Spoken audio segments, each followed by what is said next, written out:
You know, sometimes in life we can't have nice things. You know what I'm saying? Sometimes in life we can't.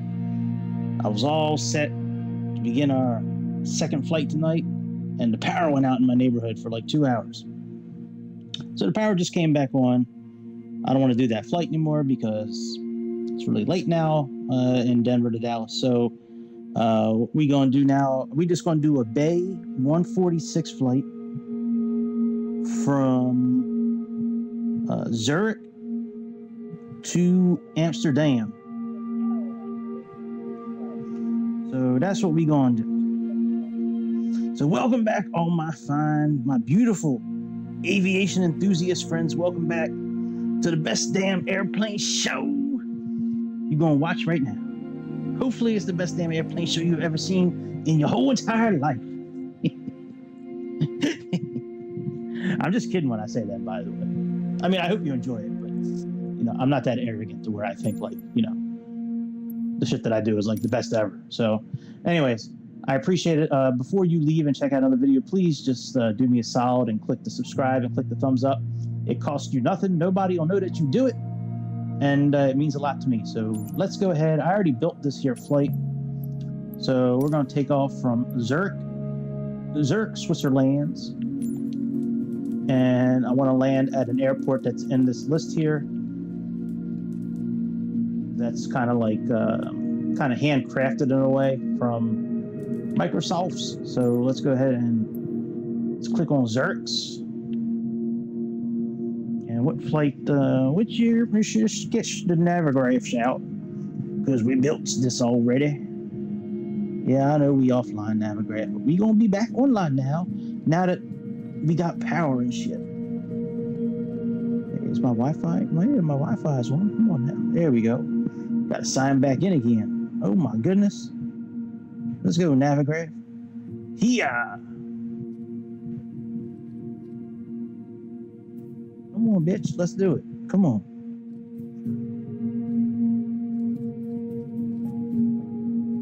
There we go. Yeah, continue. Yes.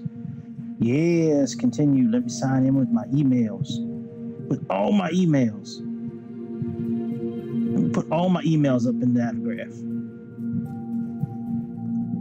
Soil Navigraph. I'm gonna make that shit dirty. Put all my emails in it. Alright, let's see here. LSZH to Eham. And we're supposed to be taking off on runway 618. I would like to think that this probably... Hey! No, bitch, come on. It's probably this one here. Yeah, alright. What the hell is going on?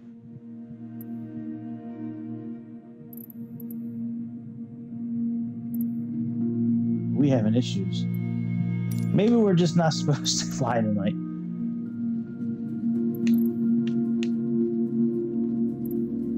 Alright, let me restart. Let me restart.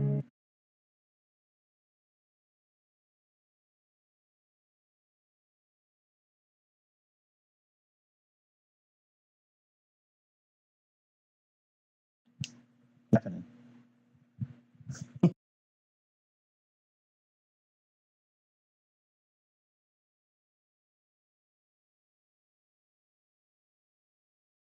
Yeah, man. Why do other people have these kind of issues that I have, or is it just me? Like, I got the black cloud, like Scott the engineer from the Howard Stern show. When I used to listen to Howard Stern many years ago, when yeah, Scott was the head of the Black Cloud Diner. Like everything bad that could happen to him would to people would always happen to him. Like I've been trying to get back online and do this flight. I finally get everything set up, and I click on the flight.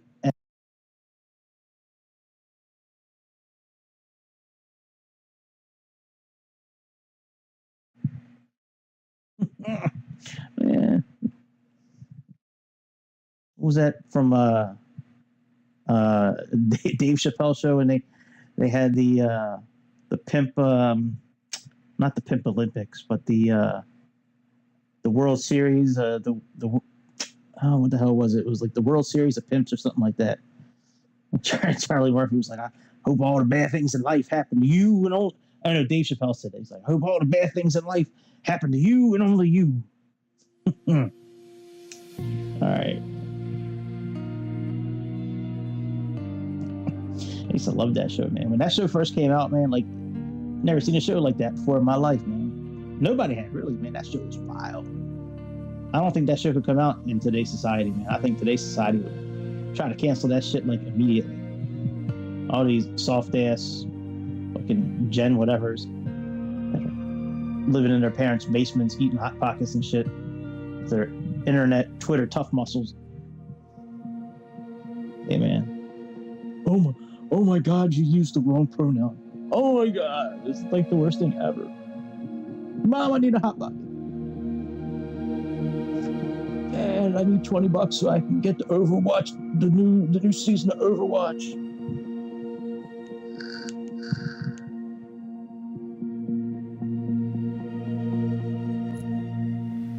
And I told you I identify as an ant. Now you can't be talking to me like that. Sorry, Billy. Sorry, Billy. All right. It's not Billy anymore. It's Billamina. Okay, Billamina. No problem. All right. Where should we take off from? What's this here? Gate 15. That's large. It's medium. Yeah, let's do medium. Sure. Why not? So we gotta back out, and so the runway's right behind us, pretty much. All right. Unless they choose a different runway for us, which could happen. That could very well happen. I've been playing lately with the ATC on. Now that they being Microsoft, I'm using Microsoft's pronouns now. Now since they have updated the ATC now, you really don't have to interact with it at all. Before, you had to click on every single thing. So monotonous. So stupid. Now the Copilot pretty much does everything. Every once in a while, you got to acknowledge something. But maybe 2-3 times a flight. But for the most part, man, it's okay. Yes, I know the radio's off, bitch. Yes. Yes, I know the radio's off. Yes, sir. Yes, sir. I know. I might have to use the mouse for this thing. Sometimes this screen does not comply. All right, let me plug in my SimBriefs code. I think I know what it is, but let me look it up anyways. I think I knows. It's 44960. Close your eyes. Don't look at this.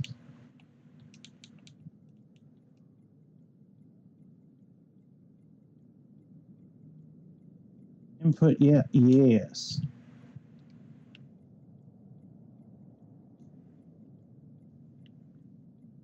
Oh yeah, I got to use the keyboard, I think. That's right.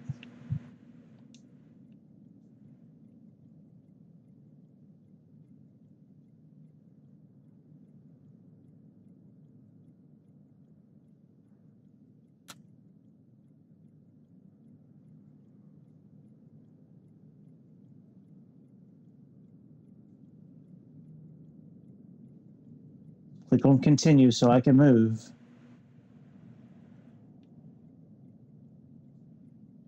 There we go. Yay!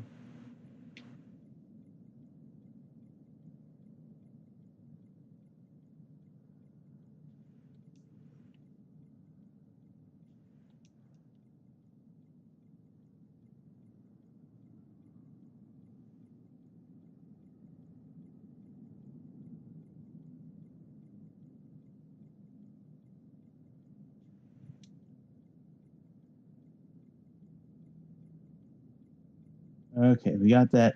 Let me do one thing real quick while I'm in a good position for using the keyboard. Let me actually go and plug in like what our attack angle is. Let me see what our glide scope is. It's 2000. So let me plug it, because getting this to show back up again is like near impossible. So let's now that we're in a good angle for it, let's click on this now. Let's backspace. Let's plug into 2000. I think that's really it, isn't it? 2000. I'm trying to plug in what descent we need to get to. What are we doing? Helen is below 24,000. And then we need to get to max of 10,000. Yeah, okay, we'll just leave that in there. That's fine. All right, enter. Now we can go here. And now I'm trying to move, right? I can't move. For some reason, if I click on sync, now I can move. Yay! Oh, so stupid. This plane is retarded. All right, let's go ahead. It's fucking... No. What? What? You got to be shitting me. Hang on. Let me get my phone out. I mean, oh, yeah, you know why? Because I just re-downloaded this plane again. That's right. Give me a second. Let me... So I completely erased Microsoft Simulator, and it's now been re-uploaded. I mean, re-downloaded. And yeah, okay, let me go ahead and type in Navigraph. Navigraph.com/code.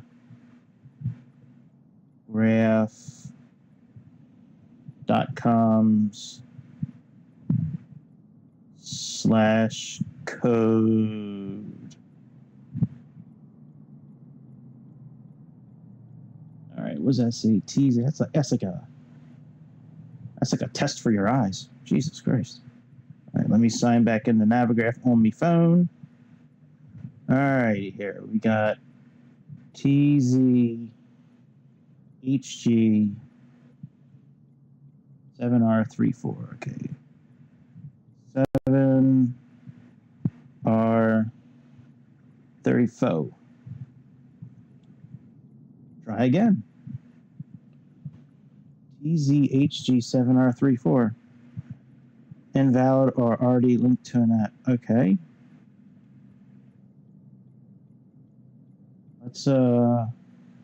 Let's try again, I guess. Okay. TZHG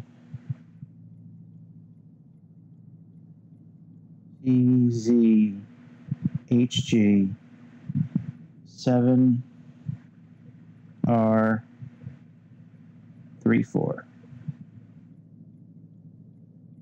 The user code is expired, invalid, or already linked to an app. What the hell, man? What the hell?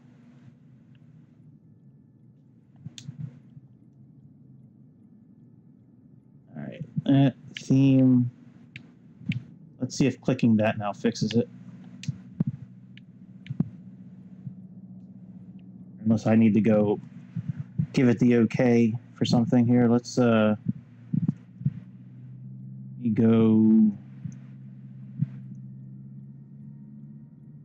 to Navigraph. This is crazy, man. I just want to fly an airplane. You know what I mean? Like, I just want to fly. All right, navigraph.com.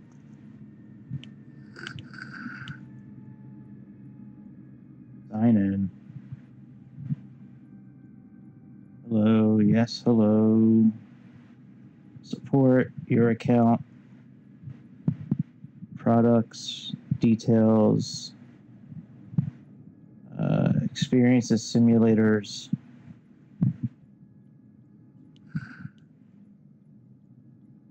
Microsoft, Xbox, yes.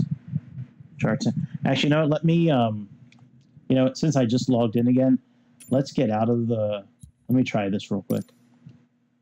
Let's close it and see if going back into it, if that does anything. I mean, I would like for the charts to work, but if it doesn't work, it doesn't work. I'm not like gonna really, I guess I shouldn't really worry about it too much, but where are we at here? We were at 857.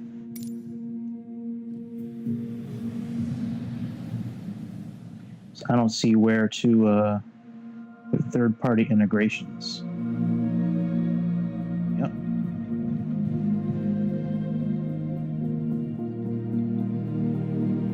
I see it right here.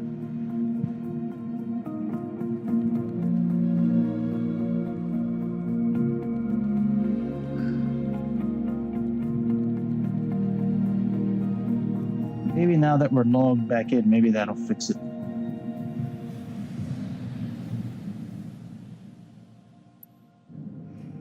All right, let's go here. All right, that's good. Let's go back to charts. Okay, let's try putting in this code now.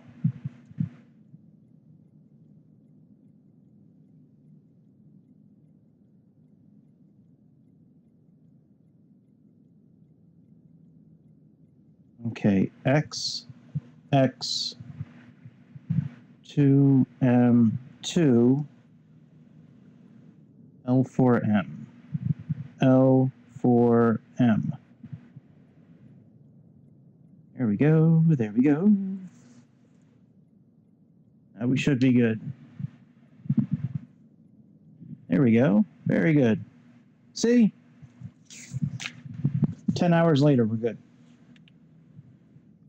All right, let's bring over to flight plan. Shit, I got to do that whole thing again with the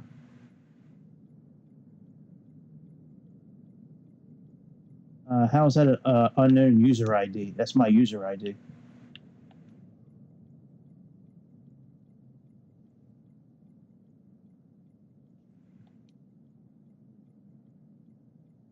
Oh, the username. That would probably be doo-doo.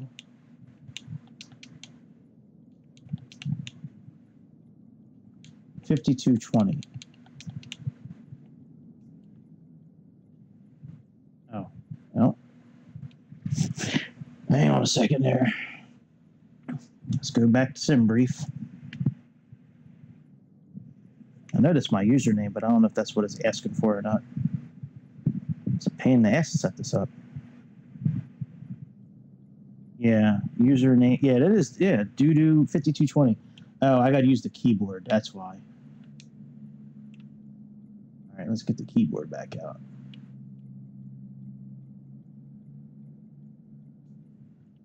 So doo-doo, I was in a very popular band in my hometown for a long time. It was called the Doo-Doo Heads.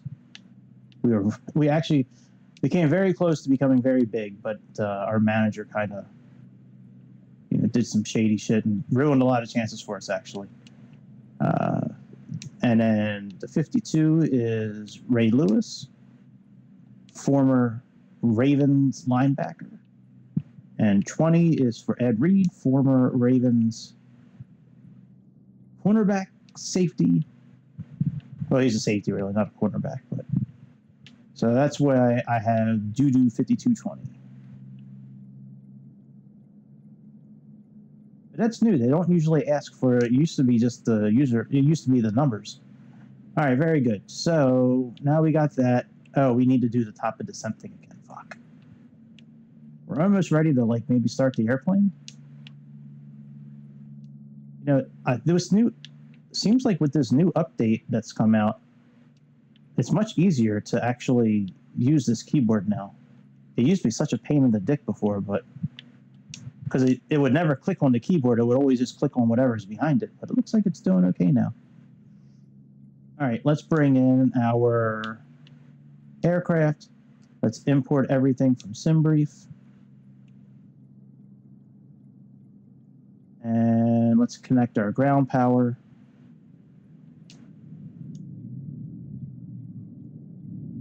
Let's bring up our chart for our takeoff.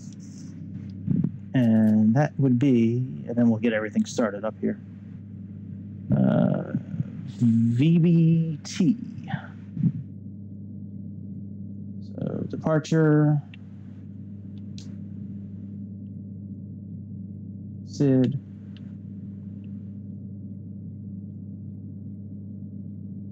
All right, let's see here. Vebit 1T RNAV departure. Vebit 1T RNAV departure. I believe this is it. Let's see here. Yep, that is our departure. Very good. Okay. So that's good. Let's come over here. All right, now I do like to use the Copilot to, like, tell me where to go. So I like using the evaluation checklist. So that's what we're going to do here.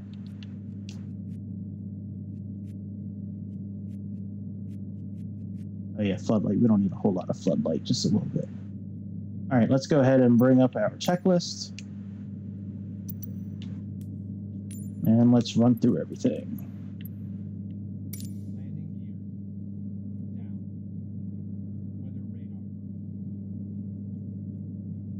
Give me a second. I'll be right there, guys. I just need to put my laptop in a spot where I can make sure it still can charge and I can see it. Give me 1 second.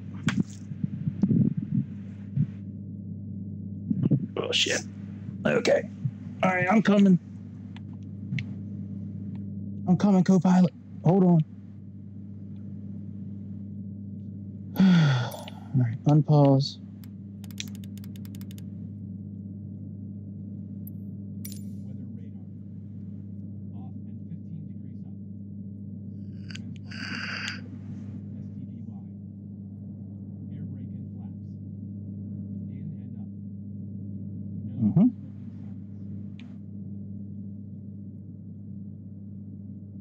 It doesn't make sense to flip a lot of this shit before you turn the lights on, but whatever.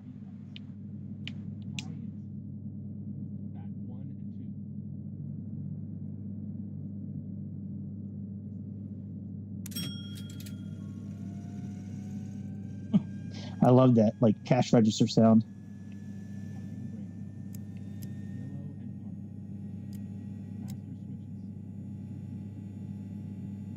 Give me a second. Let me put on the exterior. All right, let's click you on. They're not all on yet, dork.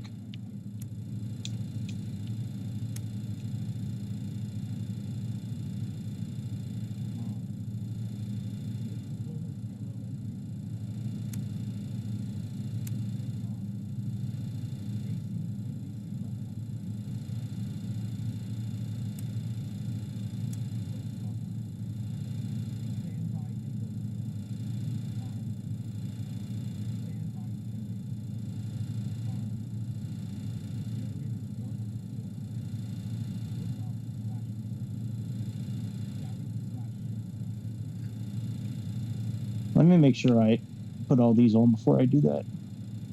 This guy was rushing the hell out of me. All right, that's on, that's on, that's on, that's on. Okay, they're all on.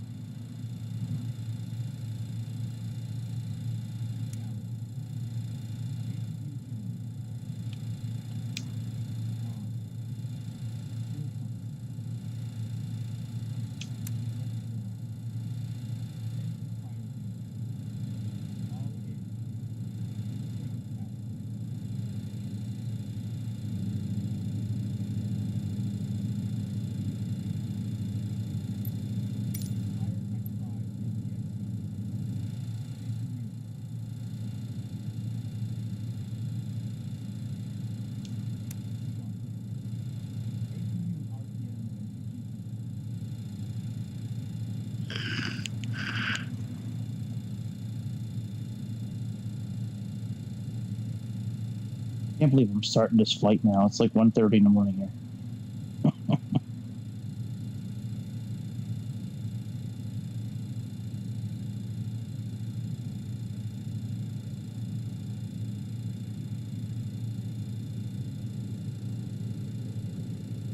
I try to play as much as I can. I mean, I can't really play during the week. So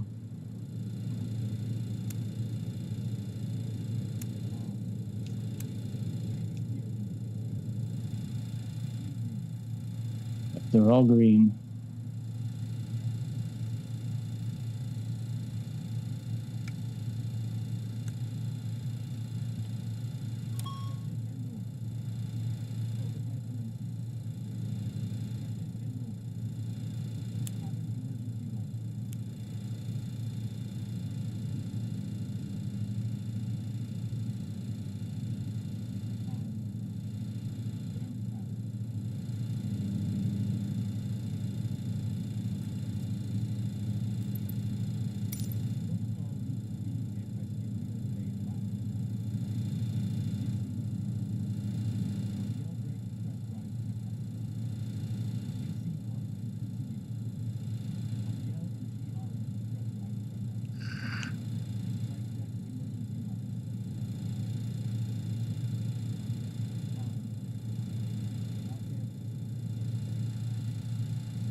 I don't really know how to test those, so we're gonna auto-complete that, and then we'll turn on the air.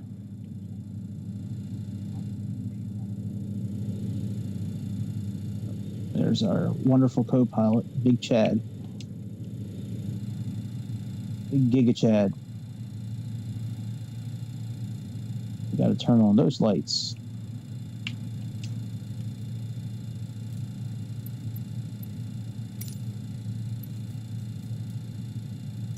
All right, let's go ahead and set up.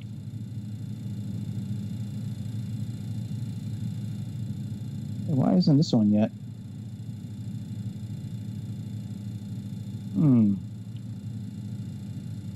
Wonder if we have an issue.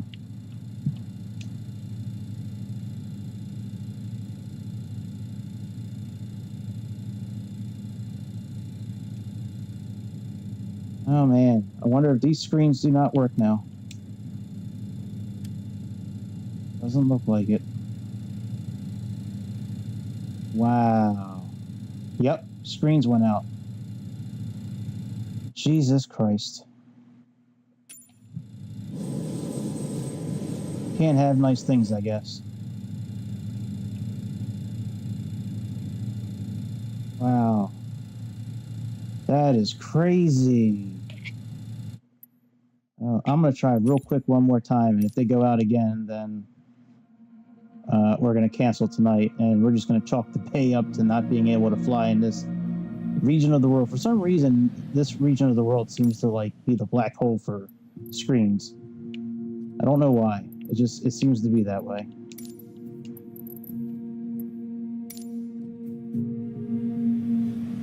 Like the Cessnas, the Garmin systems, the PC-12. It's like from like Frankfurt to like here, Zurich. It's just like they just don't work.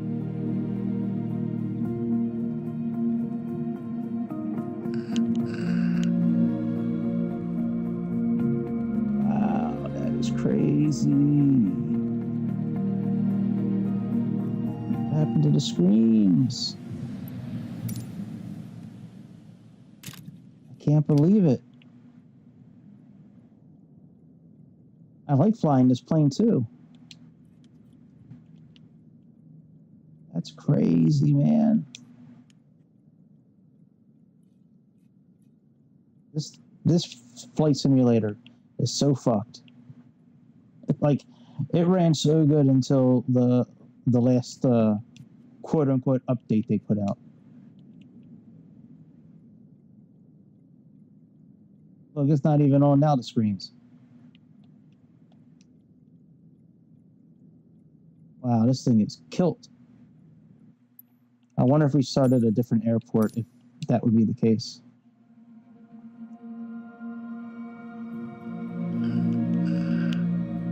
Watch, I bet you if we start at like, let's go to,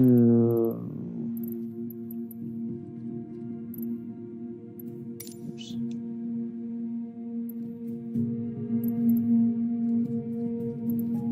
Let's start at like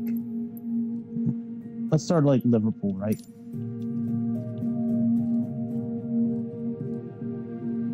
I Let's just say we start here. Oops, sorry, that was my bad. I hit the wrong button.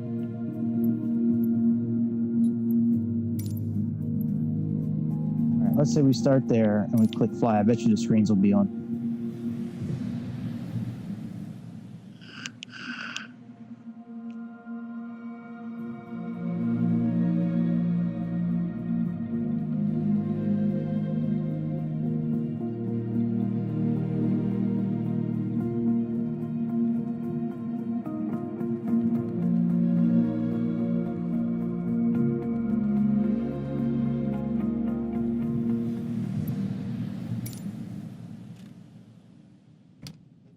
See? What'd I tell you? All right, let me rebuild it. I can't do it on the stream. So let me, oh, you know what? Actually, yeah, I can actually. Let me, we'll build it together. So what the hell airport was that? EG, what is this? E what? EGGP. Let's go here. Let's get out of full screen. Let's go to SimBrief. I'm determined to make this godforsaken flight, man.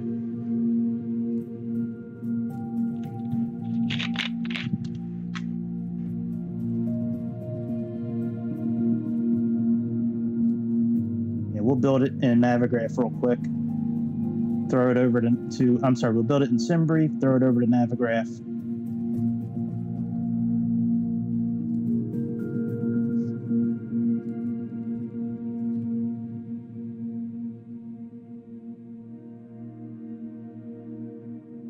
It shouldn't be too long of a flight from that airport.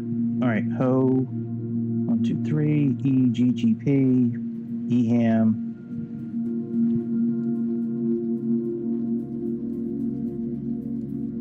Got the BAE-146 300.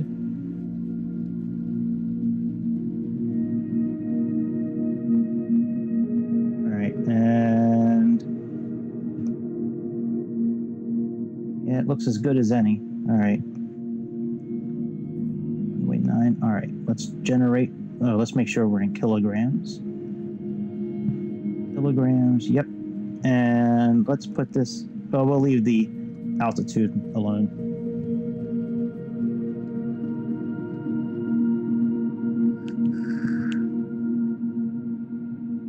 All right, that's fine. Let's go to Navigraph.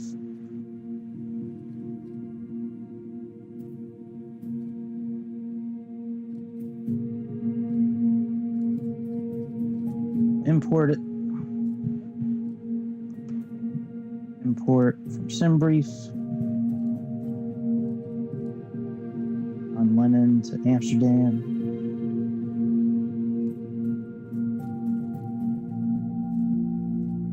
All right, and let's find a good land, a good approach.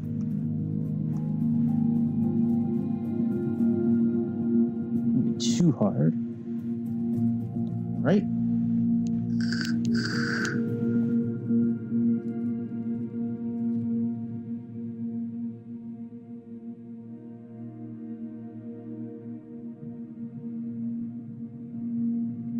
Wow, what runway were you supposed to be landing on? Team right, good lord. I guess we could do that. Make that turn there. Let's see what the RNAV looks like. RNAV is the same thing. Yeah, I don't really want to fly down and then loop around and do all that, so we'll just do this one here. ILS 18 right look like. All right, we'll stick with this. All right, let's click that. Our plane can handle that. It's only like a 90-degree turn, no big deal. Do that. All right, let's unload this. All right, that's all done now. Now let's make Twitch full screens again. And now, oh yeah, hey, what's up, bro? Yeah, you are from the last live stream. Yeah, hey, I tried to do a flight like 3 hours ago, man, but the power went out, man. It's like everything has gone against me tonight. So I gotta sign into YouTube to fucking communicate. What the fuck, man? Fuck this. Yo, fuck that. All right, let's go ahead and welcome back, man. Yeah, I'm just making this flight up. I was trying to do a flight from Zurich to Amsterdam, but the screens don't work. It seems like there's a black hole from like Frankfurt down to like Austria. It seems like there's a big black hole, and anything that has any kind of digital screen just does not work. But yeah, I had to take a few days off. I wound up like factory resetting the Xbox that I have. I downloaded the simulator again, and I did not install any of the world updates at all. All I have installed is just the game, the deluxe premium that I bought, and the airplanes that I bought, and a few liveries. Other than that, everything else. And I haven't really had any issues at all with screens or anything until just now. And I think it's because I was in the black hole. So I was curious if it would work, but obviously that black hole is it's a black hole. It's not gonna allow us to have nice things, I guess. All right, let me pull this back in. Well, welcome back, my man. I appreciate you stopping by for a few minutes.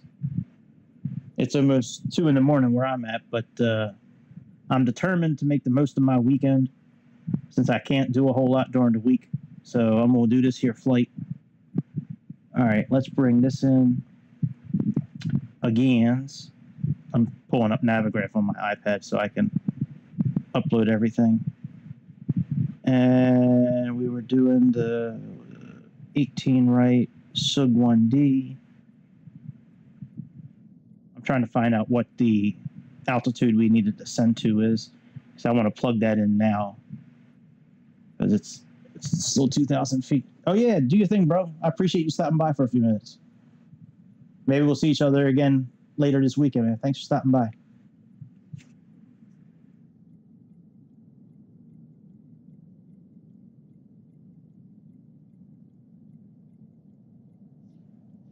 All right, let's go here, and let's click on that. Let's click on this. Let's click on that, and let's put into 2,000 now. And we can click on this again, and we need to click on sync so we can move, because that's what you have to do in this airplane. Hopefully the screens will stay on the whole time. And we are leaving on the Barton 1V departure. So departure. Does it have the taxi chart? Oh, no shit, it does have the airport chart. Yeah, that's pretty cool. All right, Barton 1V. All right, this is our departure here.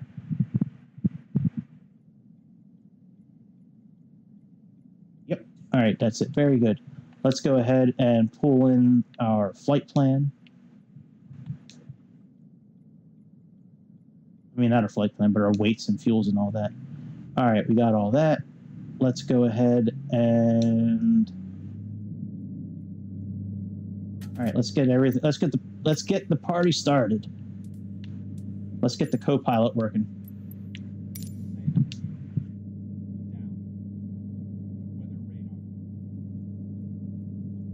Oh yeah, I think there was a fair amount of disasters with this plane. Yeah, you're right.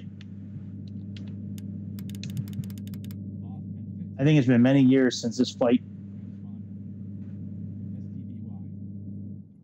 Actually, there's still a few Bay Airlines that fly. Every once in a while, I see one on FlightAware. But yeah, it's been a long time since like this plane's really done anything. But I have had major issues with this simulator recently, so I'm kind of trying out every airplane again to see like what I still have issues with. I just tried to use this plane in the black hole of Germany and Austria, but screens still do not work down there.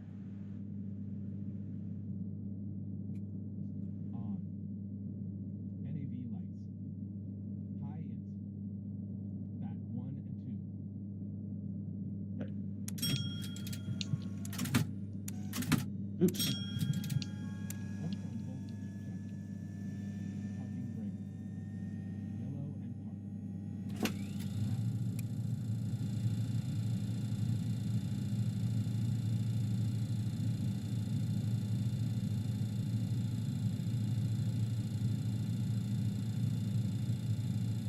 All right, let's turn on some switches here.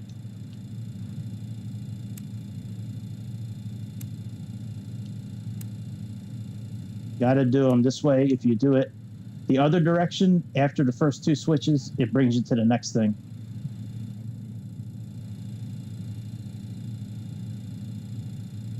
Oh yeah, I think I remember that actually.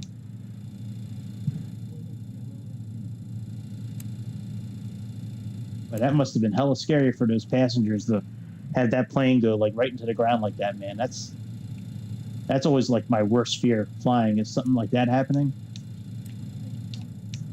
Yeah, that's got to be hella scary.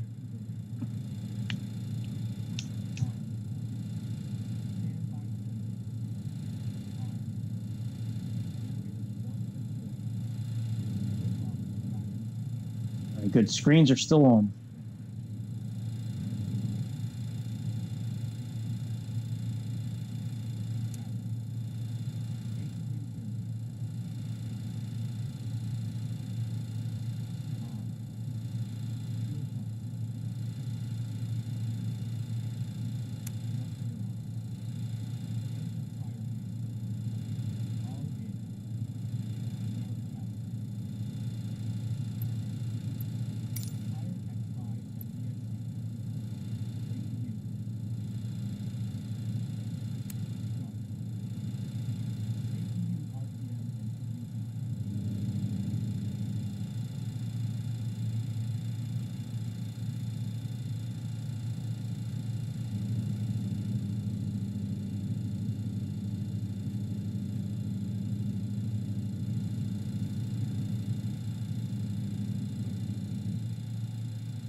I get there in a minute. Let me turn on some lights, man. Co-pilot, I got to turn on your side because you don't. My co-pilot's real lazy. He just likes to tell me what to do. He doesn't like touching any of the buttons. Don't like getting his hands dirty. Where are you at, co-pilot? Right, watch out. Let me. Sorry for reaching over you, pal.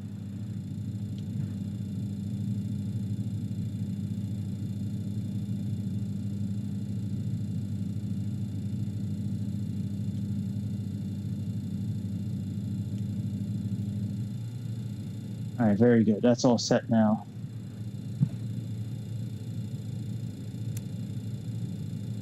Yeah, I got that Giga Chad sitting in the passenger on the second seat.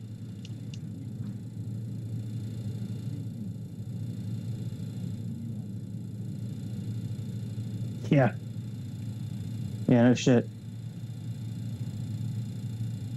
Like that. Why are we flying right into a mountain?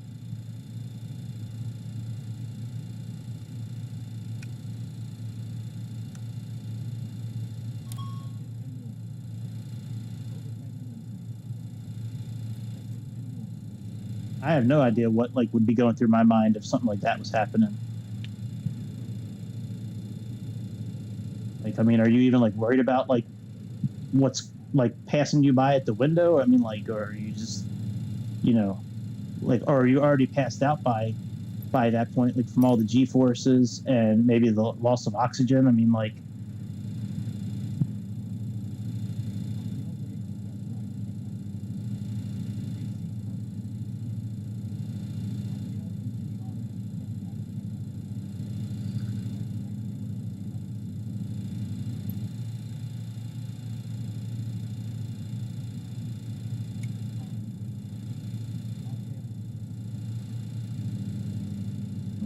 let's turn them on.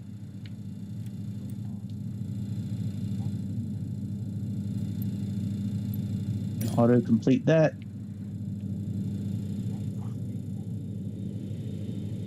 Turn you on. All right, let's get our flight plan set up and then we'll get Giga Chad working again. All right, let's pose in it. Should be good. Yeah, we're good there. All right, let's bring our flight plan over.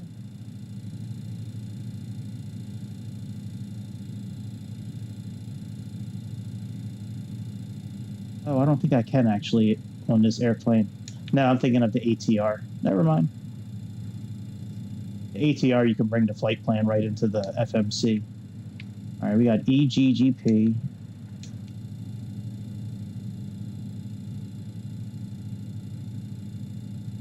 To Eham.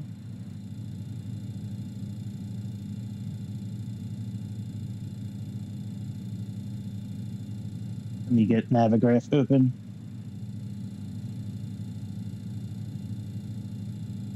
Yeah. I wonder, like, if you were, like, flying over, like, the ocean, you know, like, getting ready to crash into it. I wonder, like, if you did jump out, like, right before the plane hit, like, if you had a better chance of surviving by jumping out of the airplane. And, like, I'm curious if, like, that's a thing. You know, like, jump out last minute into the water and see if that'll help. Yeah, key not active. That's what I thought.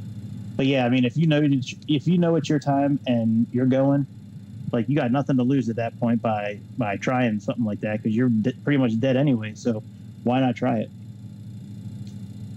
All right, we're departing on.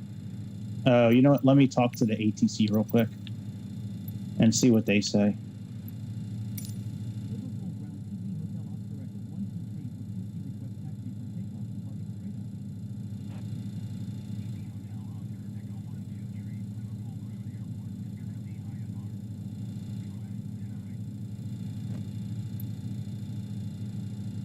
Okay. Well, we know how to fix that. So this is what we're going to do. We're going to turn the ATC off. I had this in Austria the other day. Let's go here under assistance and go to piloting. Turn that off. And under user experience, let's go here. Turn you off. Save. All right, now we're good. All right, so runway 9. We're going to take off anyways. Bart V, Barton, execute.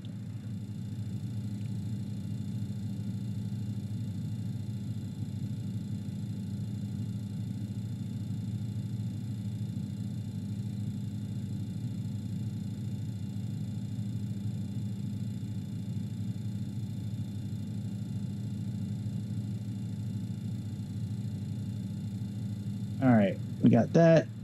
Let's go to flight plan. Let's go next. And we have UL975. UL975.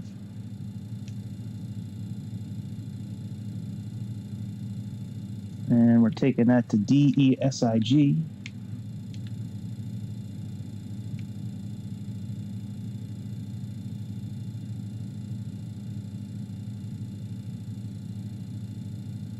And L603, L603, And we're taking out the lamb so, which is the transition for our arrival. So we got lamb so. Where's the lamb so? Where's the lamb so? All right. Lamb so departure arrival. We have ILS 18 right.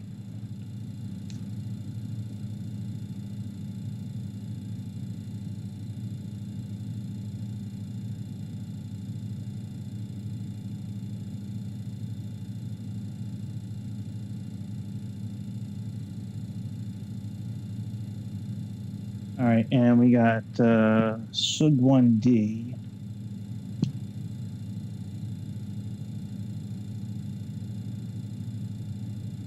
I wonder if it's going to let us do this. All right, we have LAMSA. And SUG is not our transition. I want SUG 1D. It's not letting me choose it. Let me look at the chart again. Oh, that's fine. We can do that.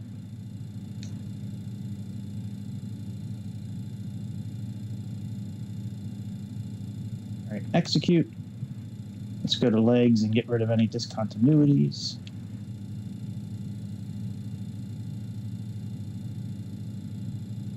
All right, we have LAMSO right to ET posts. That's good. So let's delete this. And SUGAL to SPL. That is not what we are doing. Let me see if I can plug it in. Let me see if I can plug in NETOM. Let's see if it'll let me plug in the actual waypoints.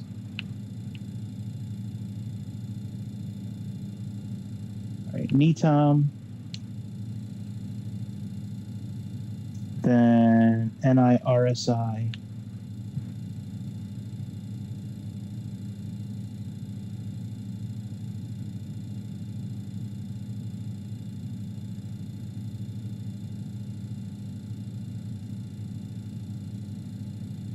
SPL.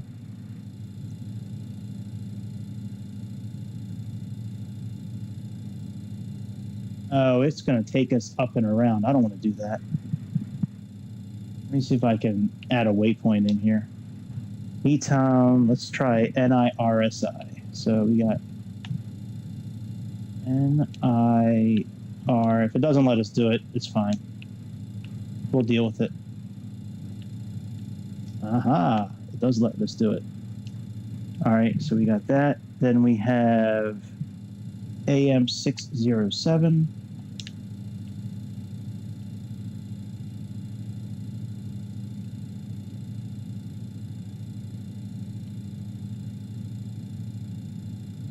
AM607. Then we have AM608. Right now it's about 1:40 in the morning right now. I wanted to do this earlier, but the power in our neighborhood went out for a few hours. And I want to test this out because I had major issues with the simulator the last couple of weeks, and I think I fixed a lot of it. But so, yep. So I don't have to work tomorrow, so I'm trying to make the most of my weekend. Yeah, I'm kind of tired, but I want to do this flight. 621. And then AM622.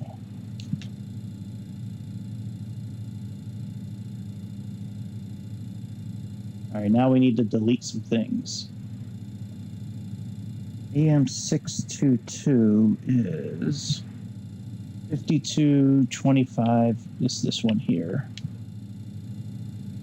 All right, let's execute that. Now let's delete some things. Let's delete SPL. Let's delete SPL. Anything that isn't the runway, we're deleting here.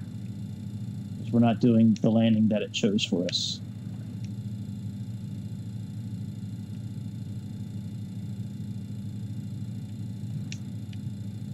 Yep. The way it wanted to take us to the airport, fly over the airport, then fly north, and then make like a big U-turn.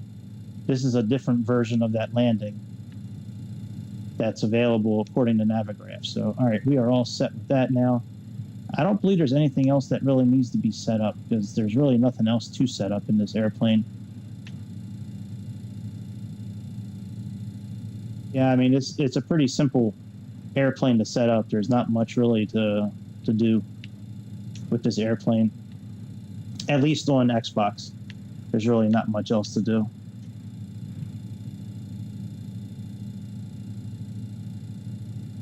All right, let's finish. Let me look at one thing though. Fix, make sure frequency, tower,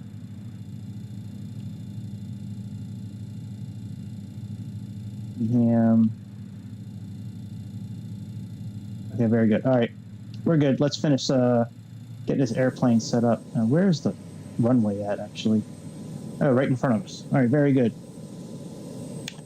Yep, I live on the east coast of America, so it's about 1:40ish in the morning right now. All right, let's go ahead and finish our checklist so we can start and go.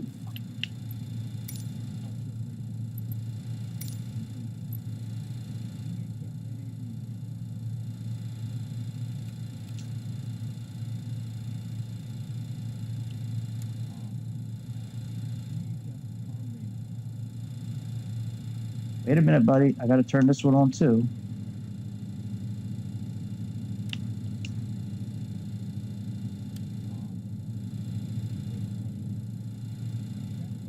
Yep. We're good. Yes, they are. Auto.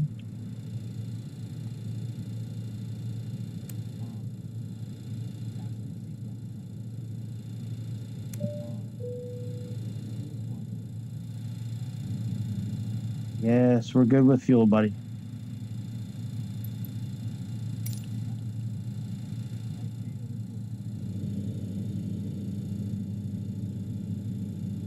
All right, 312. Sure, we're good there. All right, let's do what I usually do, which is just flick every button.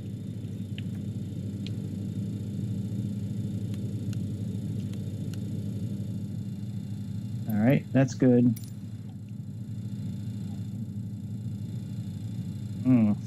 Good point, co-pilot. Let's see what Navigraph says is our barometric pressures. Come on, Navigraph. Let's go, bitch.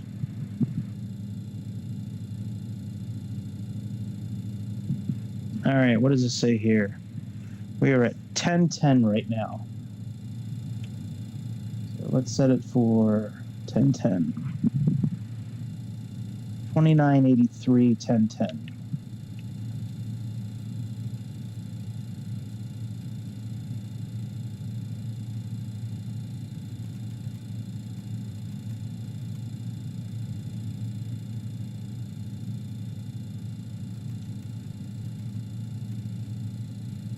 All right, very good.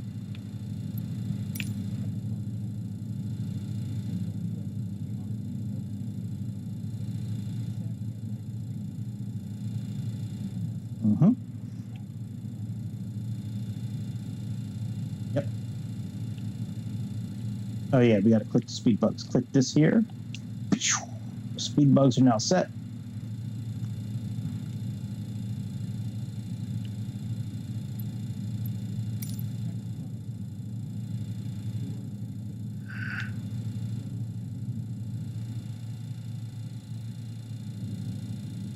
I guess we can remove the ground power unit. Let's go to aircraft. We can remove the chocks. Park and brake is on. Let's turn off the power from the outside. since the EPU is on, and get rid of the ground power. Get rid of the ground power unit. There we go. All right, now can I just go straight? I think I can just go straight out from here. So there's really no reason to back up or anything. Very good. All right, that is excellent news.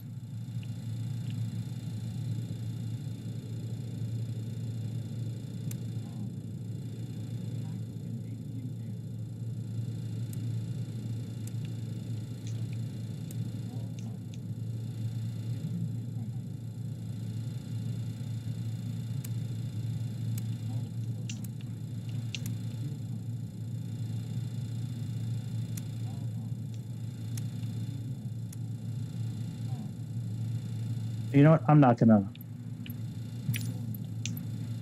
We're not gonna do this page because it's a pain in the ass with the evaluation thing.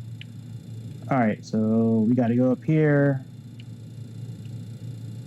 This is good. Let's turn master to on. Let's turn this to number 4. Turn that on and make sure we get some juice, which we do. And now let's throw up the engine number 4. Now, what altitude does SimBrief say we're going up to today? Wow, 31,000 feet. No shit. Well, we're not going that high. I'd say like 25,000 feet's a good.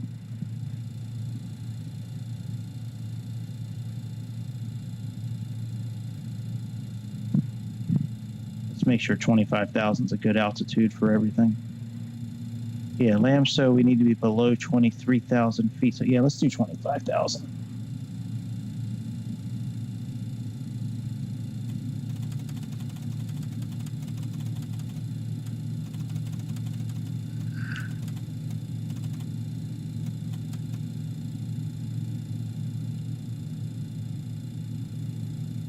All right, let's do engine number 3.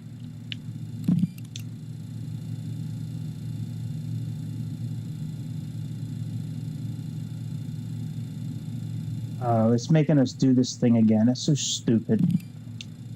This started happening after the last update, quote unquote update. You have to turn that switch off and on. Never had to do that before up until this last update. Now you got to do it. That took me a while to figure out, to problem solve that thing. What am I doing? Oh yeah, setting the pressure of the cabin. All right, we got 25,000 feet.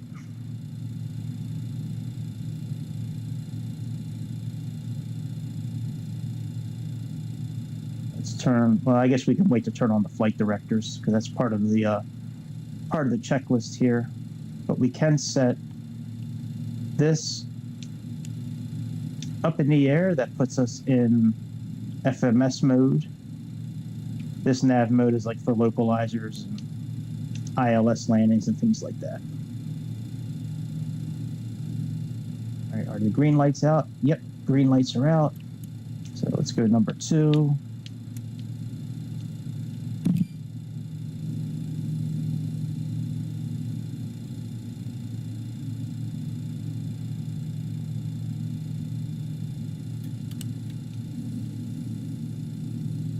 Now the flight recorder off, that's going to stay on while we're parked. Once we start moving, that'll go away.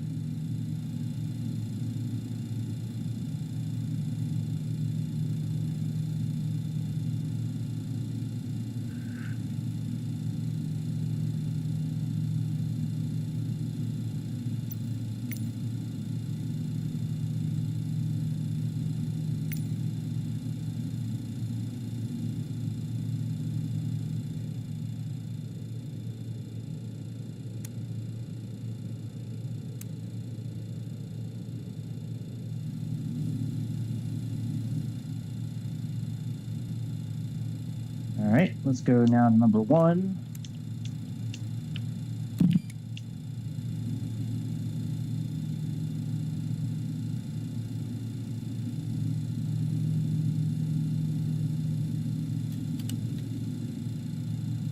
Very good.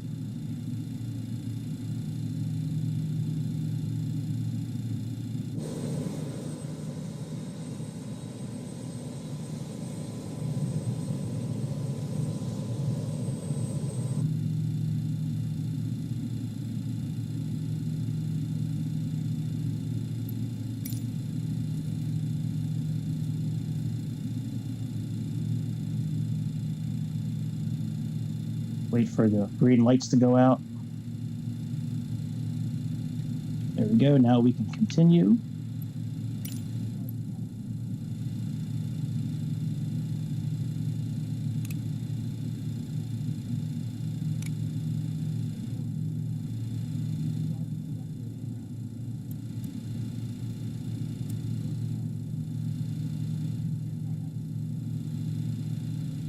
And we'll leave that on.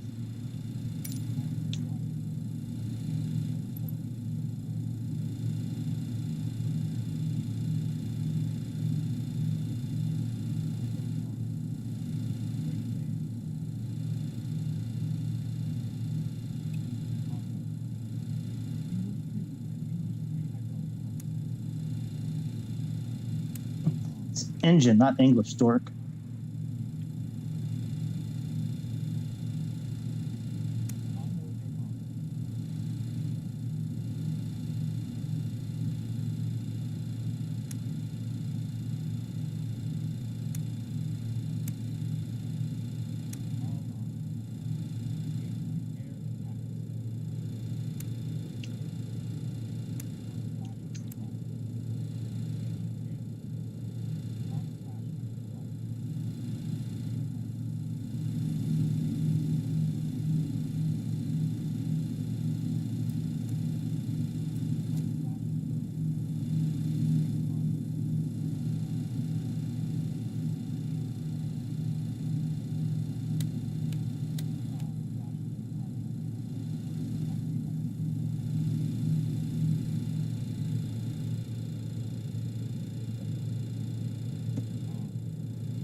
All right. Almost done.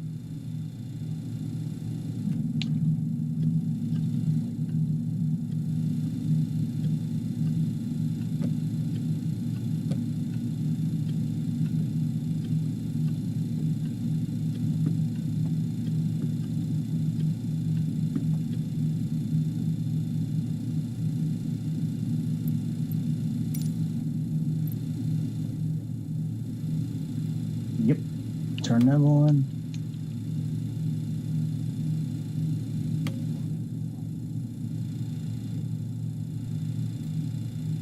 Yep.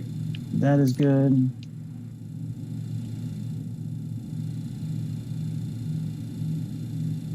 All right. Let's go ahead and take the brakes off so we can test it.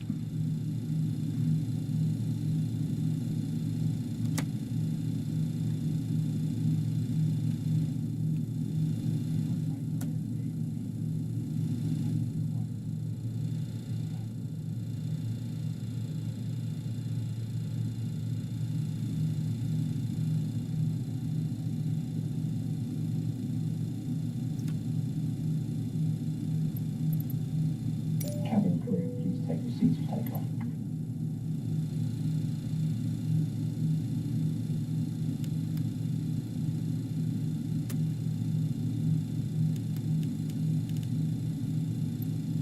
Cabin is secure.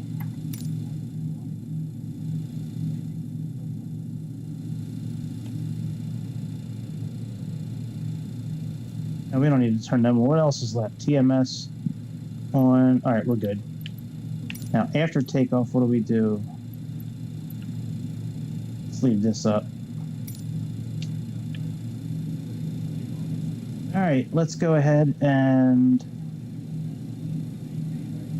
Oh, he already made that. Okay, very good. So let's go ahead and go to the runway.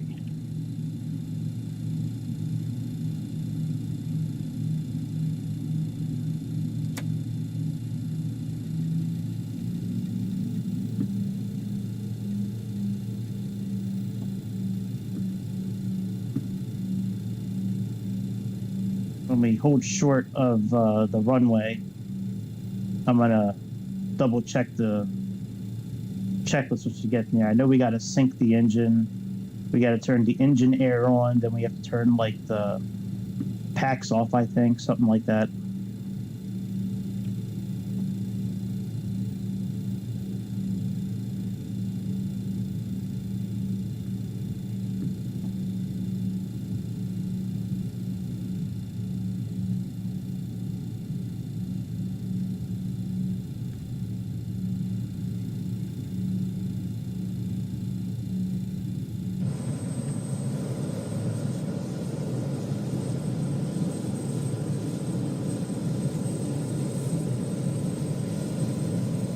Sun should be coming up pretty soon.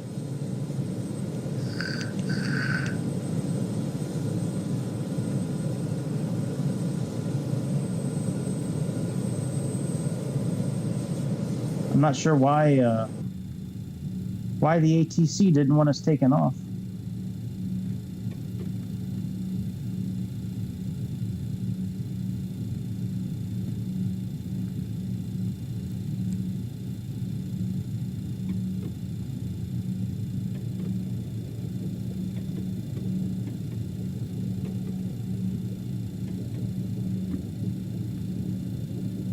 Let's stop. Let's stop. Park and brake is on.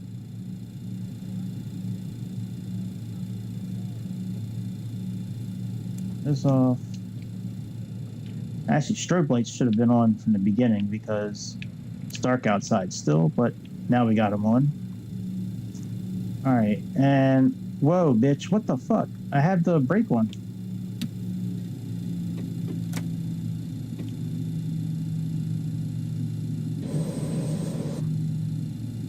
Okay. What do I got to do after takeoff? Let's see here. Yeah, I understand all that. Sync, right. Engine air on. APU and packs. Okay, so APU air off, engine air on. All right. And then we got to do more stuff for the climb, but that's good enough for after takeoff.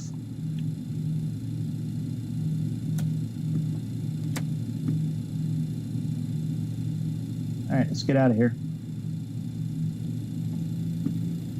Since there's really no like auto throttle in this plane, what I typically do is I'll get to, you know, about like 210, 220 knots. And then I'll click the autopilot on, click IAS. And then what I'll do, I'll get everything else set for climb. And then I'll get the speed up to about, you know, 240 or so for the climb.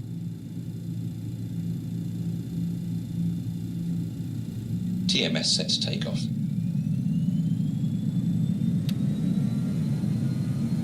Power set, flex achieved.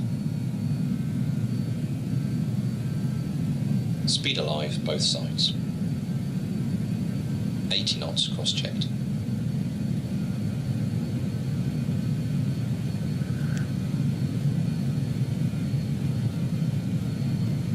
V1, rotate, V2. Positive rate of climb, gear up.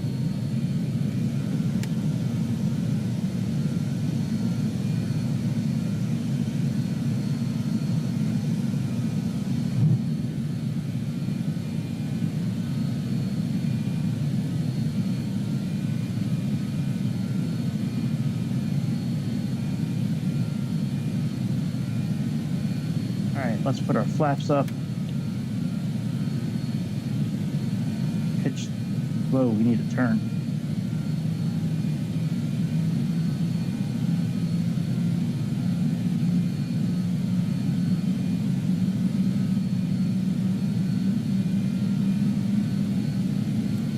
Okay. Autopilot on. Let's go ahead and turn the engine air on.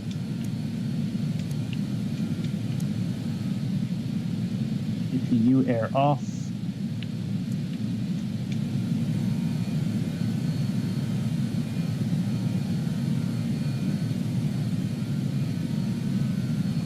Click IAS. And we need to click, I believe, sync. Is that what it said? Sync. Now for climb mode, we need to put ourselves in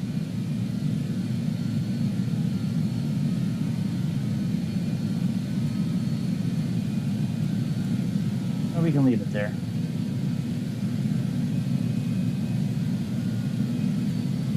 Yeah, we'll put it there. Manage climb mode. All right.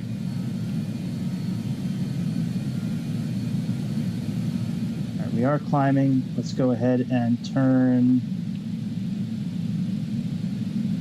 PTU and AC pump off.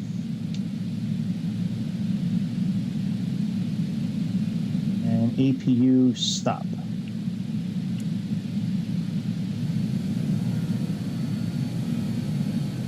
All right, now we're all set for our climb.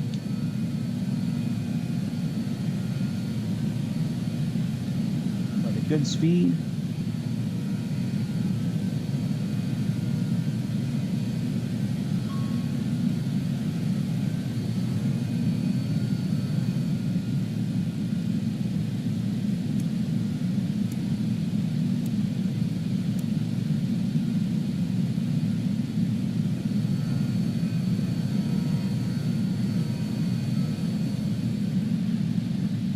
We can probably turn off our landing lights.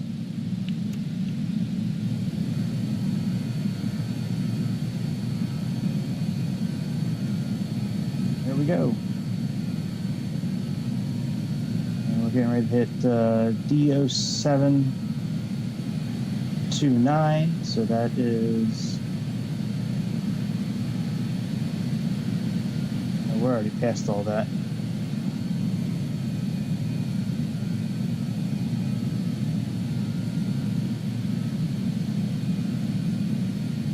Oh, well, hey, we should have been at 4,000 feet, but whatever. They didn't want us taking off anyways.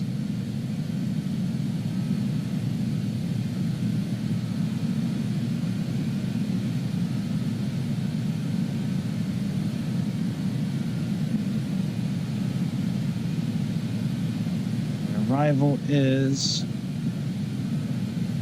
Lamo Mullets 2A.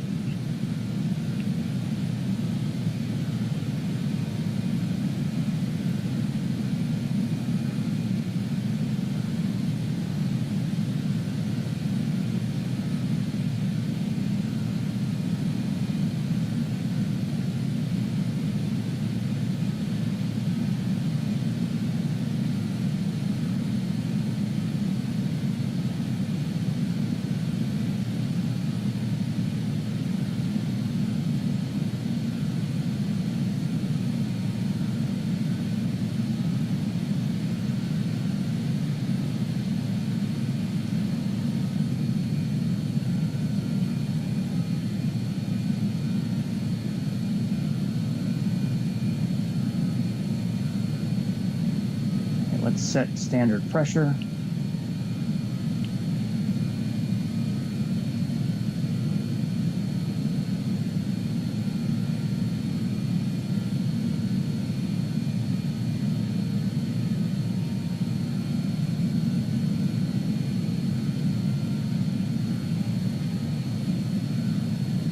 The sun is starting to come up.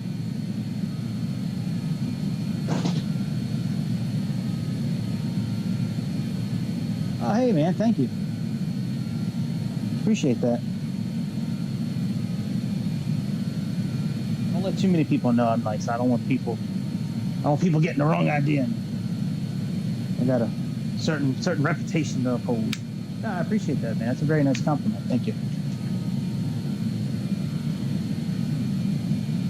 I just, that the way I sound is who I am. I'm pretty laid back most of the time, unless I got to get fired up, which doesn't. Those kind of situations don't happen too often. But every once in a while, you gotta get fired up. What's up, Epic Lemon? What's going on? What's good? It's a little tough to pay attention to the chat sometimes when I'm flying, but I wanted to do this flight earlier, but my power went out for a couple hours. So once I finally got back up and running, I was trying to do a flight from Zurich to Frankfurt. I'm sorry, from Zurich to Amsterdam. But for some reason, ever since the last update, it's been a huge black hole, like the Bermuda Triangle black hole, from like middle of Germany all the way down to Austria. And screens do not work. Doesn't matter what plane on my system. So I thought I fixed it. I fixed it everywhere else in the world. I wound up having the factory reset the Xbox and downloading the simulator again, and I reinstalled everything except for the world updates, the world scenery updates. So none of those I have. And since I got rid of those scenery updates, I really haven't had any issues at all, except in the black hole of middle of Europe. So other than that, we're good.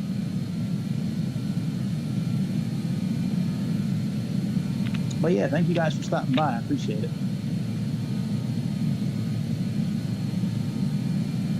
Very much.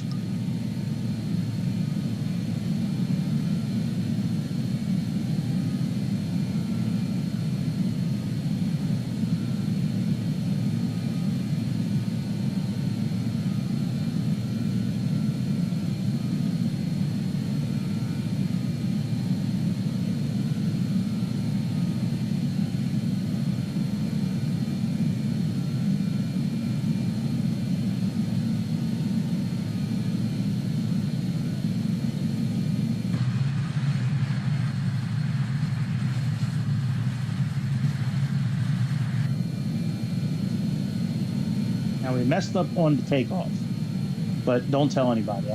It's a secret, so shh, don't tell anybody that I messed up on the takeoff. Well, first of all, we weren't supposed to take off, according to the ATC, which we did anyways. But we were supposed to stay at 4,000 feet for, like, the instrument departure, and I just completely disregarded. I guess they don't want the noise of the engines, so I guess they prevent airplanes from climbing too high too quickly, but you know, I'm never going to see those people again that live right around the airport. So I was like, nah, let's just start climbing anyways. We're almost at our cruising altitude.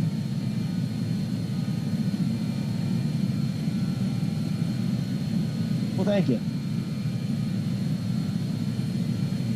Appreciates it.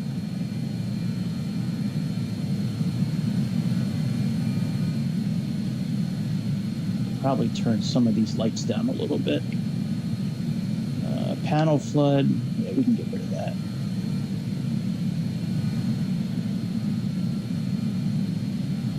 And panel flood, let's get rid of that. The sun's going to be coming up here momentarily.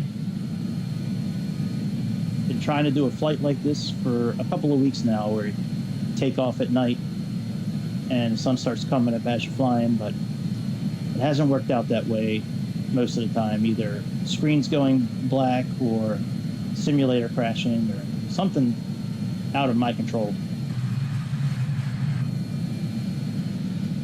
Turn off the wing lights. We don't need them, and we can turn off the. We can let everybody run around naked in the cabin.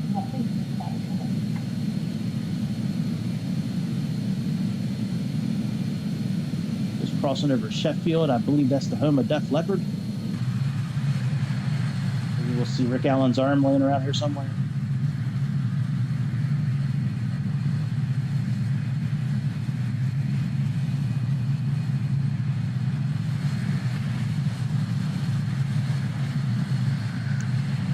Now, this plane can go up to 31,000 feet, but I'm not going to take it to its max altitude. We're just going to leave it at 25,000. That's still a good clip for this plane.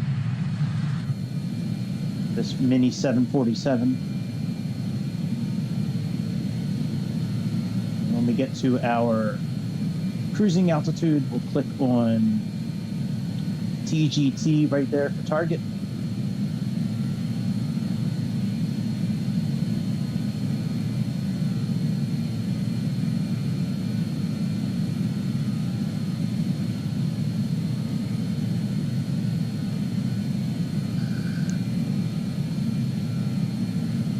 missed it in the very beginning, we had to input about 6 different waypoints for our landing, and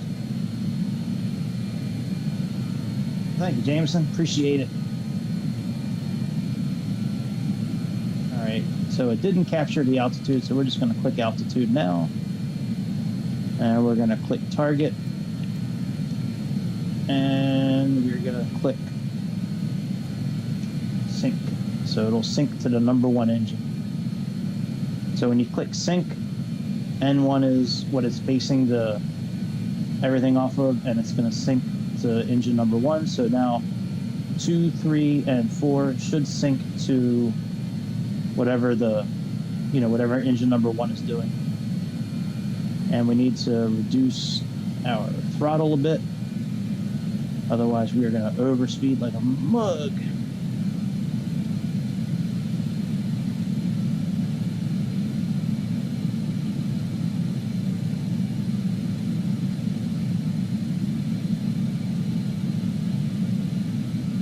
That should be pretty good. We'll keep an eye on the speed. That should be pretty good for the speed.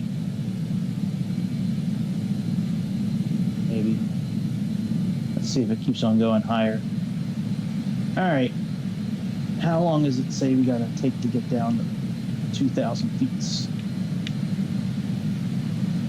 Sync this and sync this. So it's saying if we go 2,000 feet per minute, take about 70 some miles. That sounds about right. Usually it's like 3 times the altitude plus like 20 miles. So but we do need to be at 23,000 feet by LAMSO. So we need to be under 23,000 feet, and then by Shugal we need to be at 7,000 feet. So distance from LAMSO to Shugal is 21 plus 18 is 39 miles. So if we're going to go down from 23,000 feet to 7,000 feet, that is 16,000 miles. 16 times 3 is 3248. So we actually need to, if we're going to be at 7,000 feet by Shugal, I think we're going to need to probably about 20 miles before LAMSO start descending. So we'll keep an eye on that.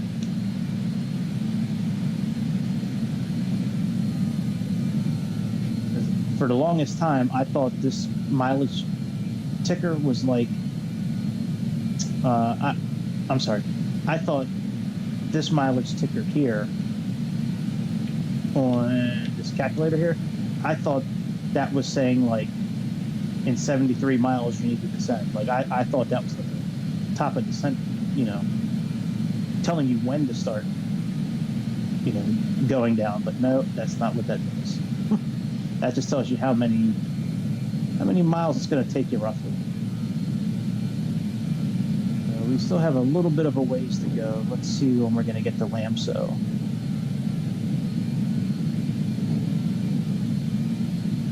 I don't think it's going to let us plug in altitude. Let's see here.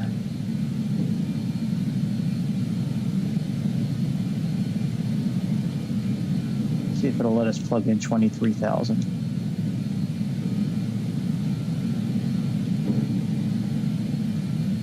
It sure will.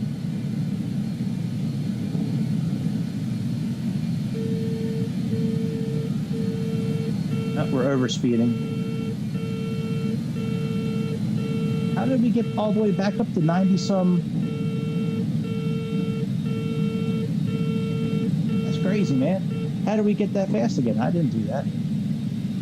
Last time I checked, it was like at 85, and now it's all at 90. What the hell, man? Trying to kill my passengers.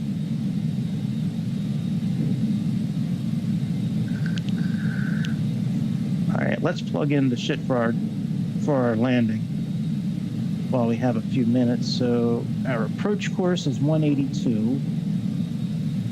Let's plug in 182.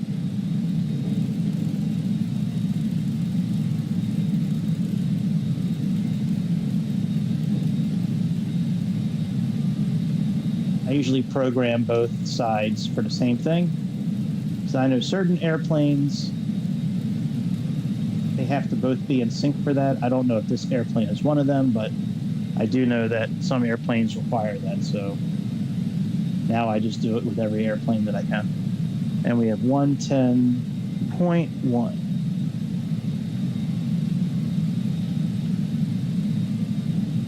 And 110.1.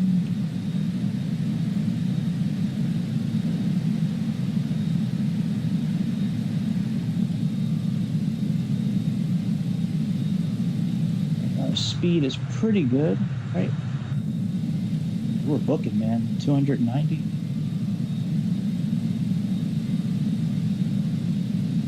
Fuel is looking okay. Do have some weather coming up. I never knew this actually showed weather. Wow. That is pretty dope. I had no idea that it did that.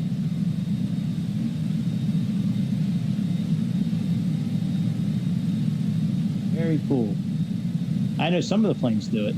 I had no idea this plane did it.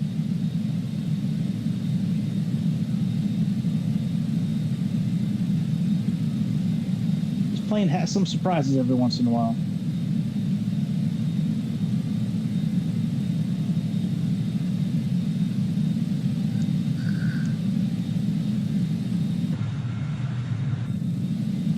We're slowing down a little bit, so let's just tap the A button a couple of times. Good, man. Glad you're hanging out for a while. They're much better than this Giga Chad sitting over here. This guy doesn't lift a finger. He just sits there all straight back and shit. Giga Chad. I'm still here too. I'm not going anywhere until we either crash or we land. One of the two. Then I'm going to sleep because it's kind of late where I'm at. I'm going to do another flight as soon as I wake up tomorrow, that's for sure. It's very tough for me to do this during the week with my schedule with work and kids and all that shit. So I try to make the most of the weekend when I can.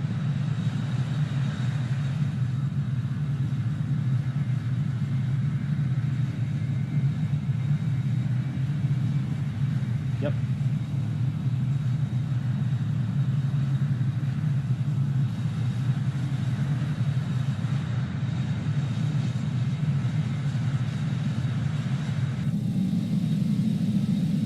I don't know if they have the logo light on this high up in the air. Wouldn't really make sense to have it up when you're flying this high in the air. So it's Lincoln.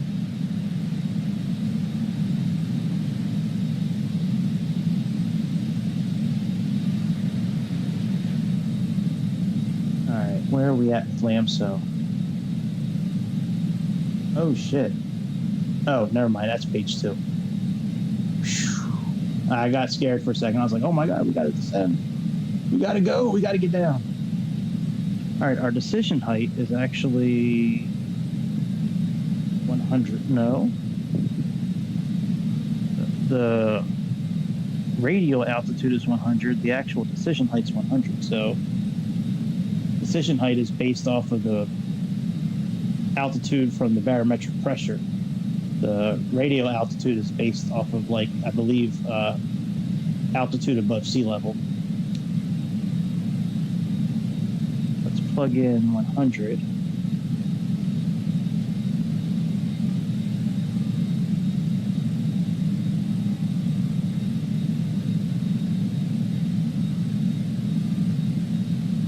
I think we're good with, yeah, we seem to have stabilized our speed here, so that's good. So actually, not, looks like it's still ticking down just a little bit. Thank you. I like making these videos. They're pretty easy to make, and I love doing these simulators. I really like any simulator, actually. I like car mechanic simulators, train simulators. taking apart spaceships, hard space ship breaker is that one. I like that one a lot. Power washing simulator I like a lot. Yeah. Yeah, man. Likes it all. This one in particular, I couldn't play for the longest time. I didn't have a computer that could run it. I didn't have an Xbox. And then Xbox came out with their Game Pass this year, or last year, whenever it came out, but I got it this year. And I started playing this simulator on my iPad. Because with that Game Pass, with that Game Pass, you can play the game on any mobile device. And then I just wound up getting an Xbox a few months ago, but I'd much rather be playing this on a very high-end computer, but that's not going to happen anytime soon. I have nowhere close to the amount of money needed for something like that. Which is okay. I don't mind playing it on the Xbox. I just wish that I didn't have to go to Twitch first from the Xbox. It would be nice just to stream right to YouTube, but I can't. The Xbox won't allow it. So what I have to do is, if I want to use my headphones like I'm using now, and I like using the headphones because I can control the audio of the voice and the video much easier. But yeah, I have to stream right to Twitch, and then I do a screen capture from Twitch on OBS, throw that up on YouTube. I wish I didn't have to go through Twitch, but it is what it is. Until Xbox and YouTube come to some sort of agreement where you can stream right to YouTube, that's not going to happen. Come on, man. I'm trying to get this out of this little bag here. Trying to get my medicine.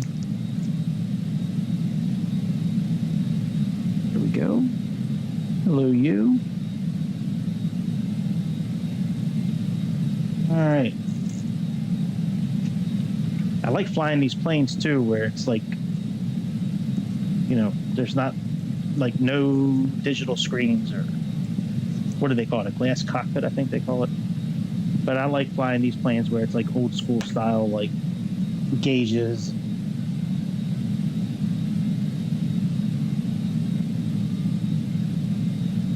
Yeah, it's not bad on Xbox. This is a Series S, and it runs it pretty good. I don't know how much better the X is with this simulator. I mean, I imagine it's better, but I watched a lot of videos on both Xboxes before I bought this one, and I was like, you know what, for double the price, it didn't really seem worth it to me.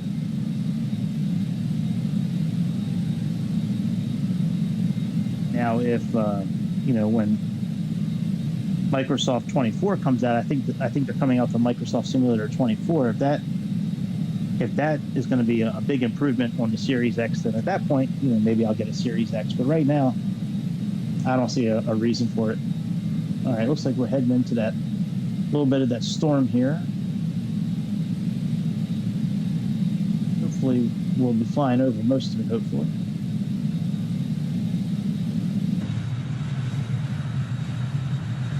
I think we're okay. Those are pretty high clouds for this part of the world. I don't think they usually have clouds 25,000 feet in the air. That's something you would see in Arkansas, Mississippi, tornado type clouds. There's really big clouds that stretch all the way up into the sky. All right, so I would say Lamso is 7 miles there, then it's 11 miles, and then 2 miles. So let's say it's 20 miles from Anito to Lamso. I would say right before we get to Anito, we're going to start our descent. Thank you very much, Jameson. Appreciates it. Yeah, I subscribe to everybody, and I usually, no matter the video, well, I shouldn't say no matter. Almost every video, I just click like right away and just move on with life. Whether I like the video or not, I usually just click it. Sometimes I don't, but for the most part, I do. You know, like my life is not going to change whether I click like or I don't click it.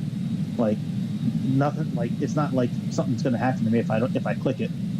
So I know it helps out the creator, and you know, regardless if I like the video or not, they still put time into it. So I usually just click like and just move on with life. These are really tall clouds for this area. Good Lord. Probably go around, but you know, I think we'll be okay.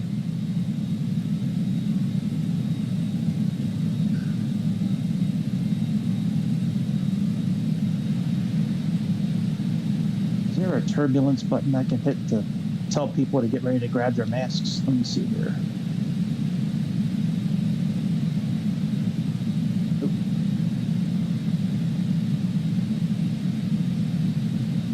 All right, NETAR.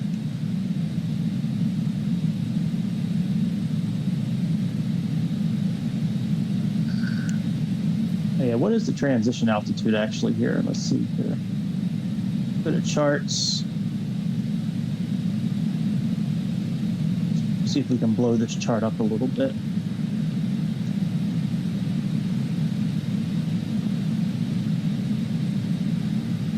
Transition level by ATC. That's not what I wanted to see. Let me see if it's on the ILS chart. Probably not.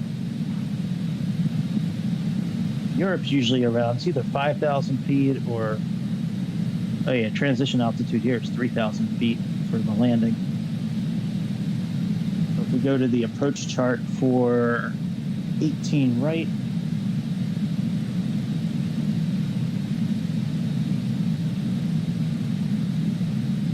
let's see here.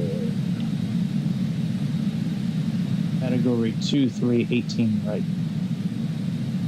Here's the landing chart I'm looking at right now on Navigraph. Let me see if I can scroll in a little bit on this without... It's so difficult to zoom in and out of these things sometimes. So you can see it says transition altitude 3,000 feet. So originally, when I first programmed the route, it wanted me to come down here and then go up, you know, and around. You know, go up and then back down. What we're going to do is, what I programmed is, when we get to Schuylkill, there's another way you can go, which Navigraph has, where you kind of come up this way, you catch this, and then you just come down. So that's what we're going to be doing today, if we can pull it off. If not, we'll go around and, you know, land at some point. All right, let's go here. Let's click star. And this is the one we're doing here.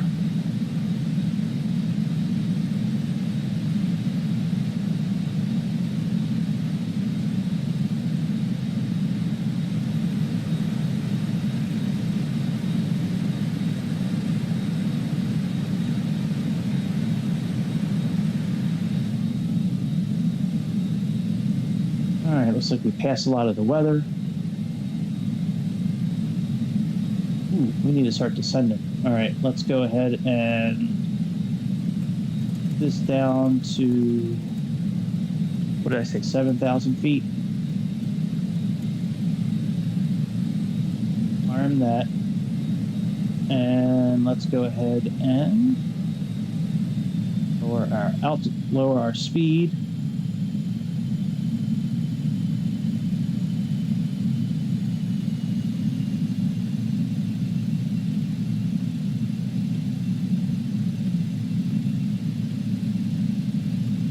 Down to about 250-ish. Oh, I'm flying to the Amsterdam airport. EHAM. I can't pronounce it, but it's the Amsterdam airport. All right, here we go. We're doing our descent. Oh man, you're in Australia. That's awesome. done quite a few what the hell's it called?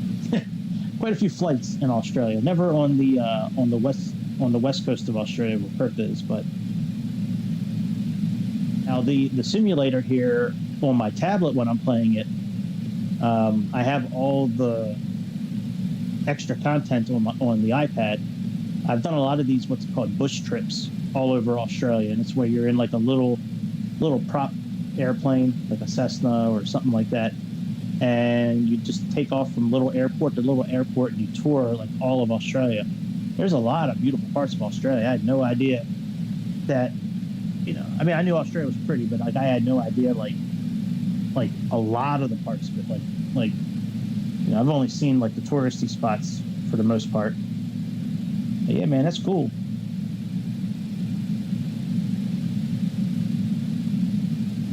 I don't know if I could move to Australia though. Like I think the spiders and the snakes, they would like, I don't know, that might be like no go for me, man. I don't like, I don't want to wake up with a brown recluse spider on my chest or something like that, man. Like, I don't know. That would scare the shit out of me.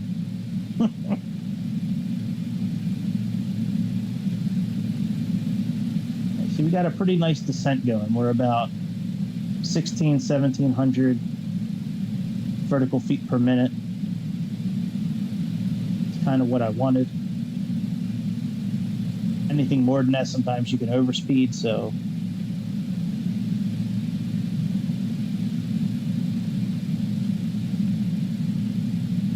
Oh yeah, let's check our descent checklist actually. Let's see what we gotta.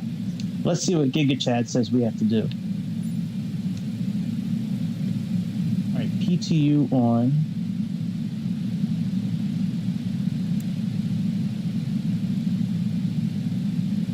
And that's pretty much it actually.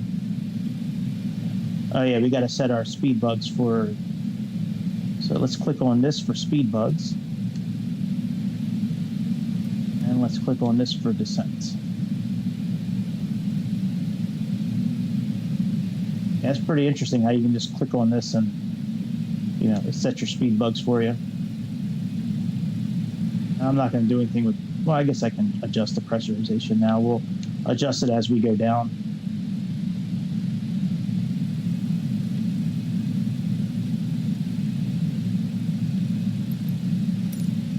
And approach. EPU on. Radio altitude set. I don't think so.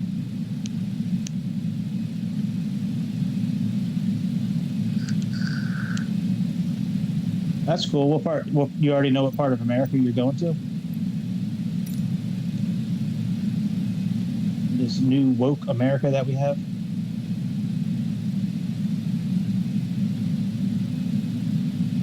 Oh man, look at the sky. That is cool.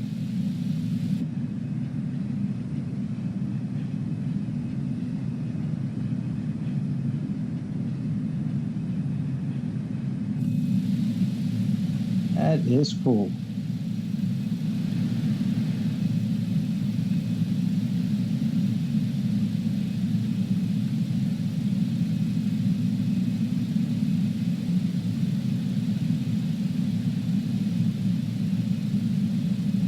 Well, we might be getting to Sugal right at 7,000 feet.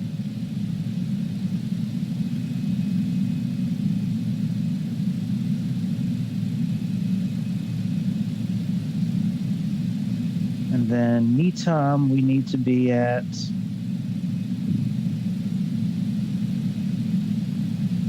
Okay, here it is here. Neetam is 7,000 feet. Oh, Sugal is 10,000 feet. So we got to stop at 10,000 feet. And then Neetam is 7,000 feet. All right. Oh, this is the for nighttime landings. Whatever. It's still close enough to nighttime. So let's stop at 10,000 feet since that's what our chart calls for. I'll show you this chart here in a minute. Give me a second. The chart I'm looking at is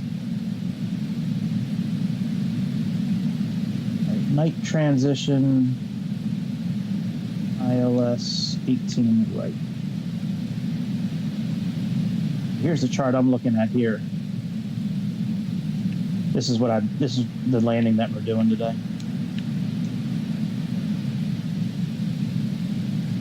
So the other chart that I was looking at, this waypoint said 7,000 to 10,000. So we're going to be at 10,000 here.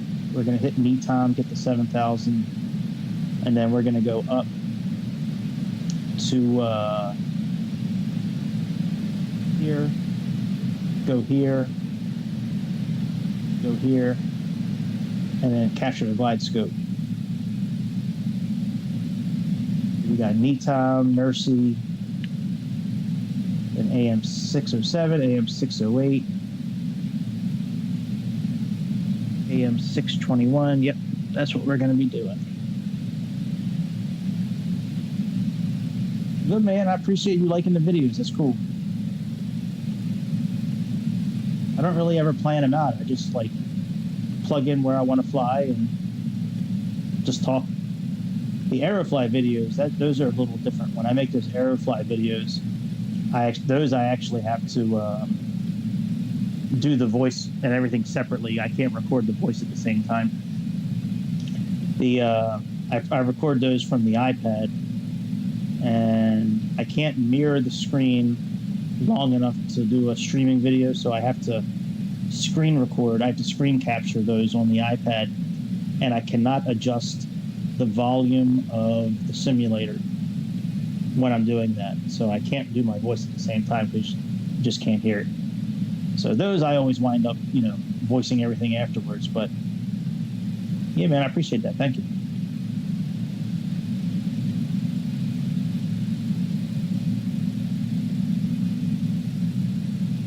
All right, we're still going down pretty good.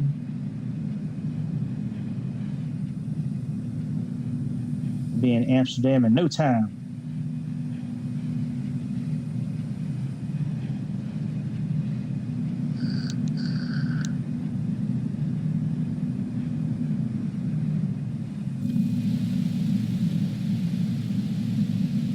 Bing bong.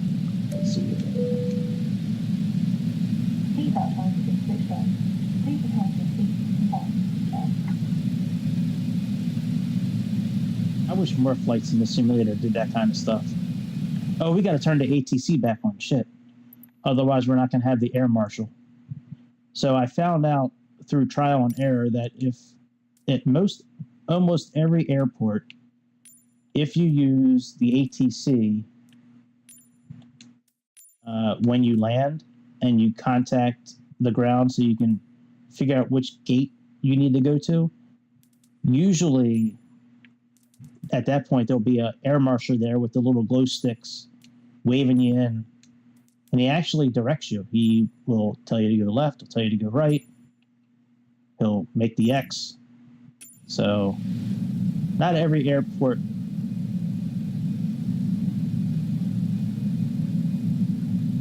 Eat Me Hotel is mine, by the way. Oh yeah, me too, man. I've always loved airplanes. In another life, I think I would have been a pilot. It just never worked out for me that way.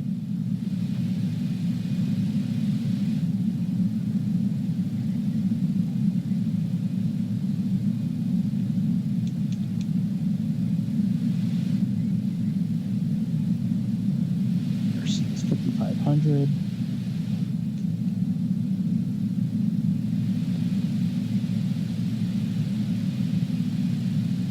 AM 607 is nothing special, but this one is 3,400 feet.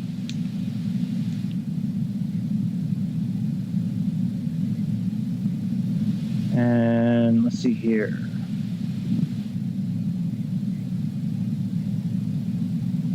.621 is our glide scope capture point. That is 2,000.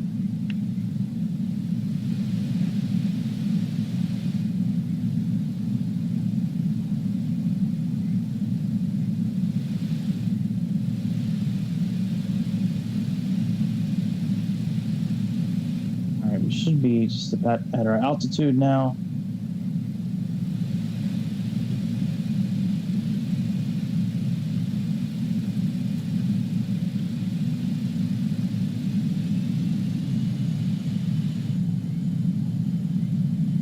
Increase our speed a little bit so we don't fall out of the sky.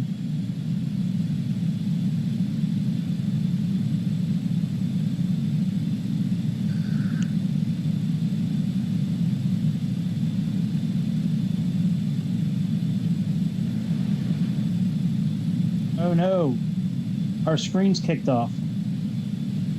The black hole of Europe strikes again. You know what? I think we can still land this plane, actually. Let me pause the game real quick. God damn this black hole in Europe. All right, let's switch nav sources. All right. And let's... All right. That's good.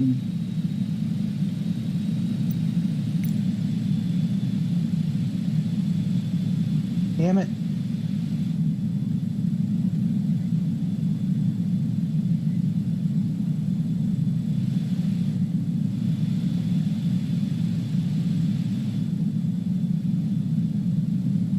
All right, let's descend. Let's go down to, say, 5,000 feet.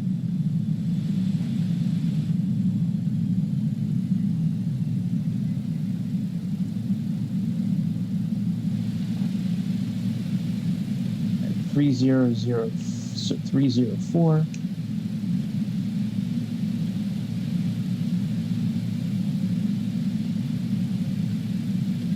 Damn, I can't believe the screens went out.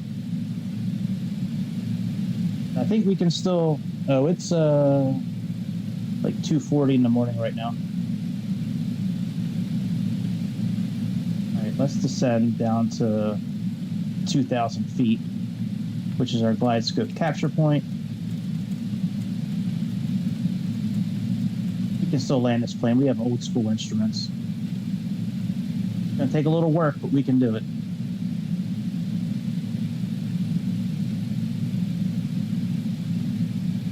Can't believe the screens went out again. Golly. This, I mean, it's like it's almost all of Europe at this point that's affected by it. It's like England's okay, Australia's fine, China, most of Asia, actually Russia, most of the Middle East is okay, and most of America's okay. But for some reason, Europe, it just does not get along with this. Oh, let's switch our heading, actually. This is such a pain in the ass with the heading. Shit. Where's the heading knob at? It's right here.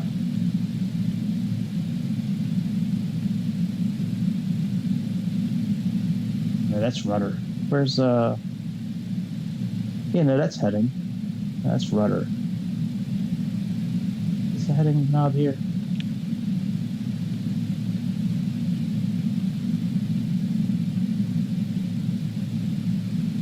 Nope. Where the hell did the heading knob go? I thought it was back here somewhere.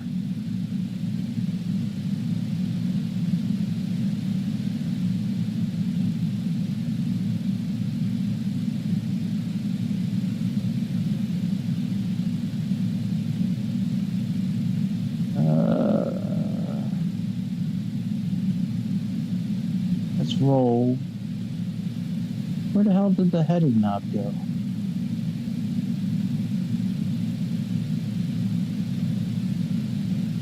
Oh, it's right there. Okay, I was getting it mixed up. The ATR, I think, is over there. All right, heading. Let's come in at like a 45-degree angle.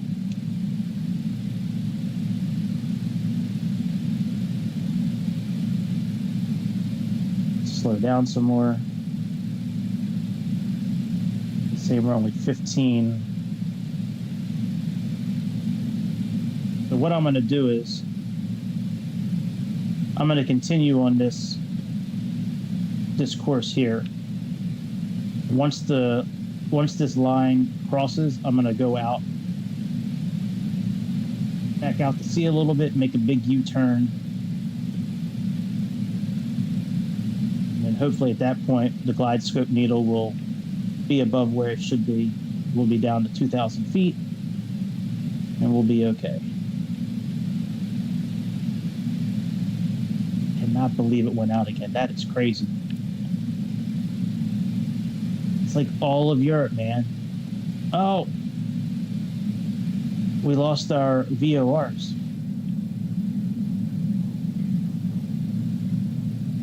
Shit. I hope we can land them. Hopefully, what I've learned is, even though the screens are off, it's still working behind the scenes. So hopefully, since we had the correct frequency in, I'm hoping that we'll be okay.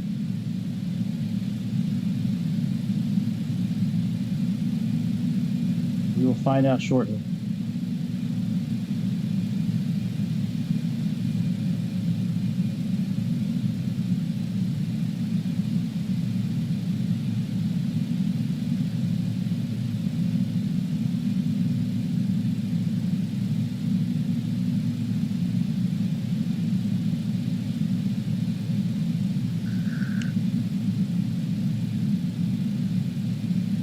I may have to take manual control of this plane for a little bit so I can get down to an altitude. All right, let's take manual control.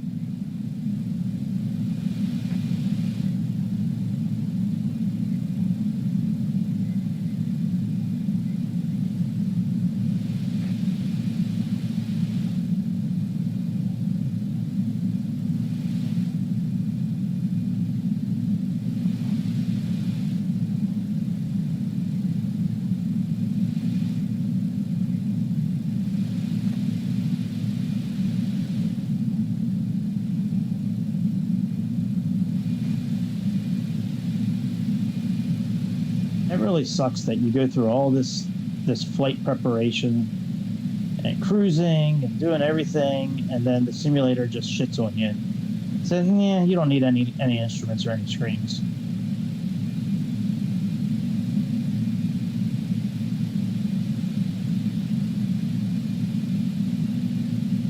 Like, I'm hoping that since I had the frequencies already plugged in. Oh yeah, there we go. Okay. All right, let's go out to sea again.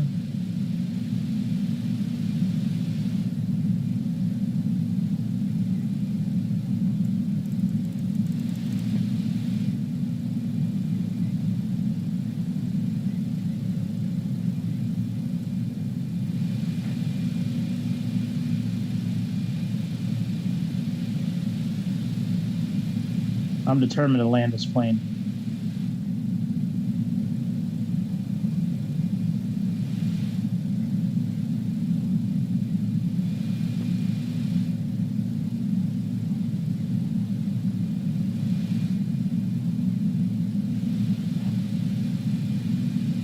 We could actually probably stay around this altitude. Glide slope's alive, 1 dot to go. Thank you, co-pilot. All right, let's click altitude, autopilot on.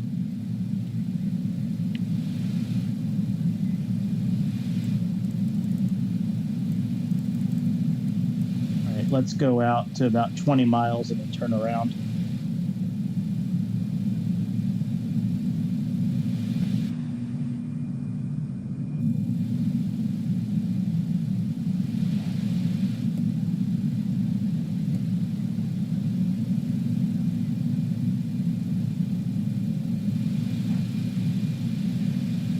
Zero 07, very good.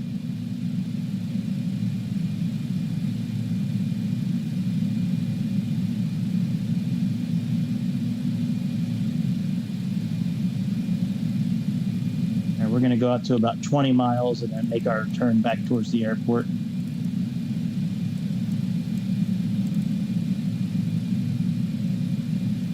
Thank goodness we have old school dials and controls. Otherwise, we probably would not have been able to land at the airport. It would have been like that flight I did to Abu Dhabi last week where we just landed in the desert somewhere.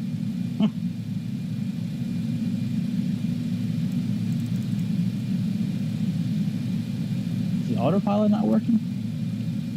There we go.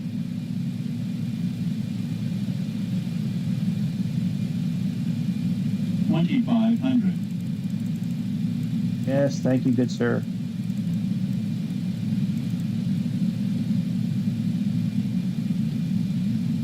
Yep, we are going to make this landing.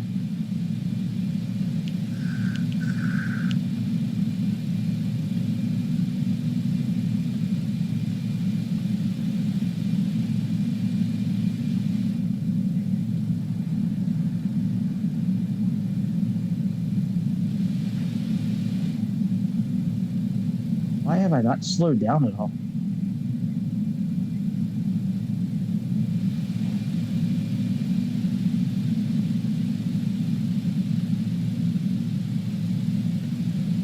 That's a bit troublesome that I haven't slowed down and the thrusters are at idle.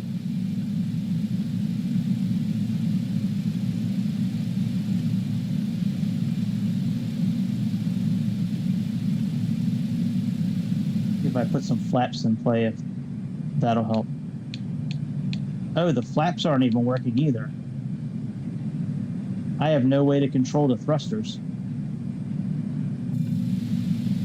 That is not good. We might not be able to land this plane safely, actually. You know, unless I shut off 2 of the engines. Maybe I could do that. Let's shut off like 1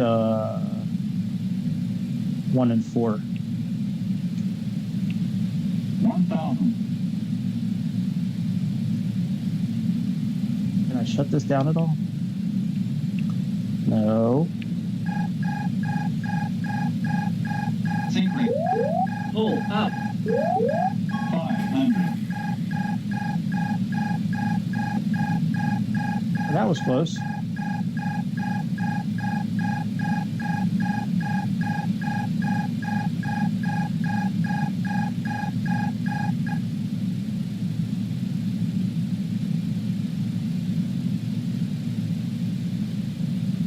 All right, let's see if we can go. You know what? Fuck it. Let's just go in for a manual landing, I guess.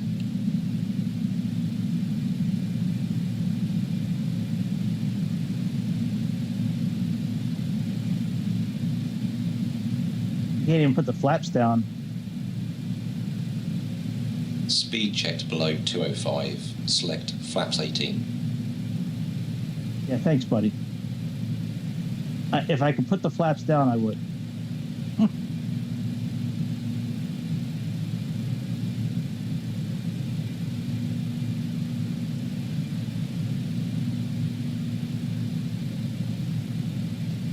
Speed check below 205. Select gear down. Oh, the flaps are working now. Sink rate.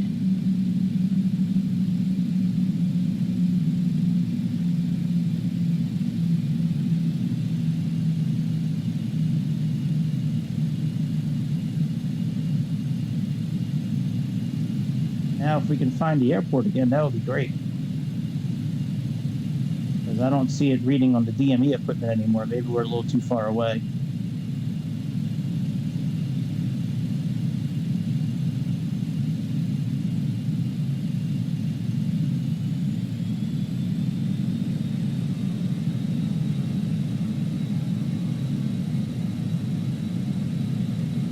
Yeah, I know I'm far.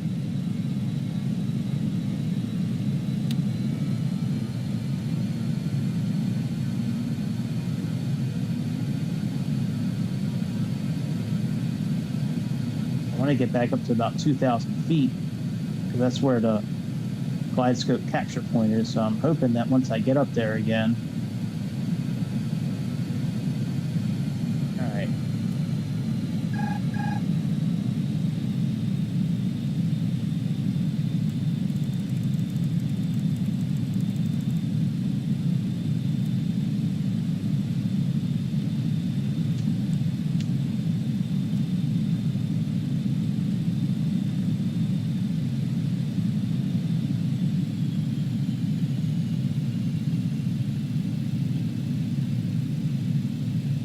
All right, let's see what happens now.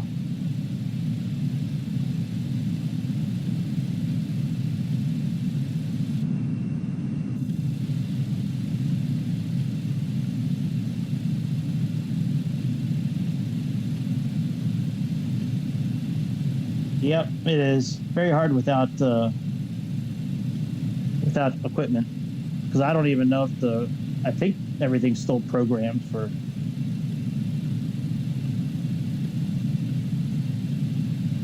And I think the frequency and all that's still programmed in, but I don't know for sure.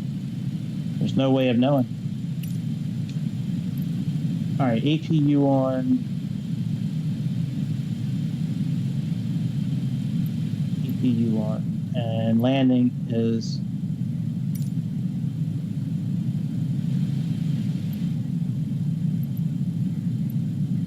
All right, let's turn the APU back on.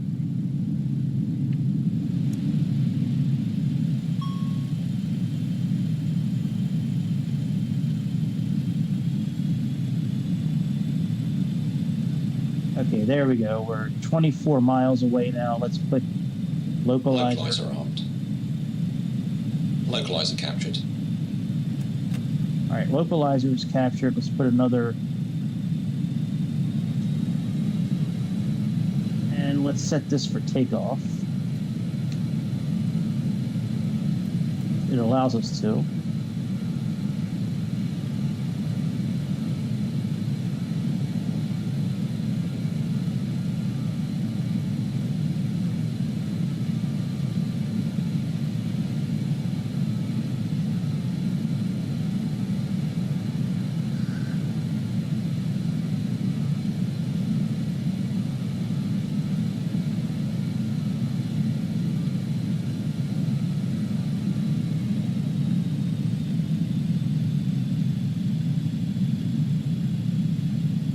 And I know I got to turn the engine air off. When we go in for our landing, once we capture the glide scope, then I'll do all this stuff here.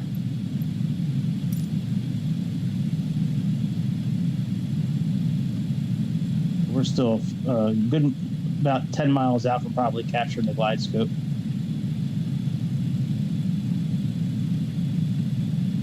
Yeah, that's cool, man. Volleyball's a cool sport. Every time we go to the beach, we play volleyball. That was one of my favorite sports to watch when I was in high school. Watching the girls play volleyball. Still love that shit. Oh, hey, glide scope showed up. Yay, glide scope is just going to the party. Glide scope Click armed. glide scope. Glide scope has come to the party.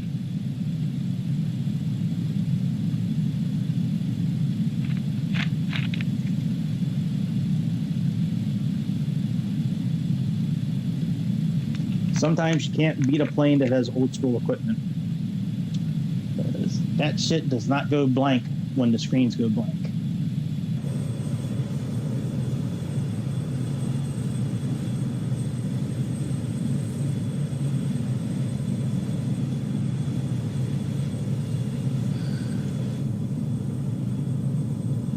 Cannot believe the screens went out again.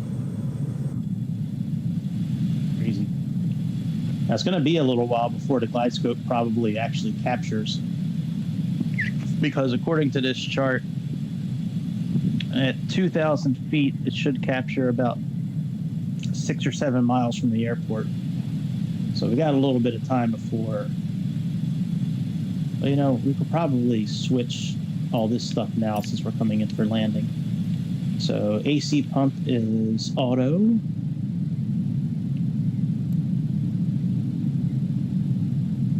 Landing gear we'll put down. Lights are good. Flap. APU and packs on. So let's turn.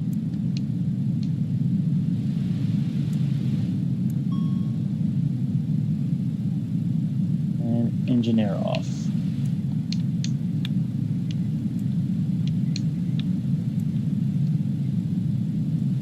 .3006. All right.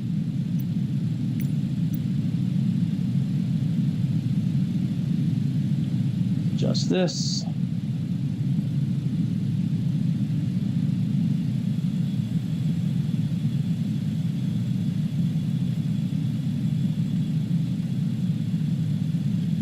.006.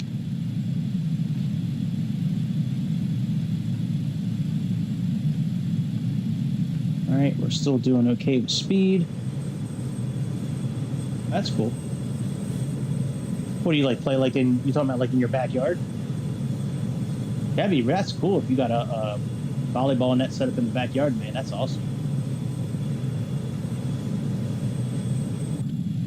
That's such good exercise too, playing volleyball. Maybe most of us Americans wouldn't be so fat if we had if we had volleyball nets set up in our backyard. Maybe we'd be in better shape. A little tough to eat a Big Mac from McDonald's while you're playing volleyball.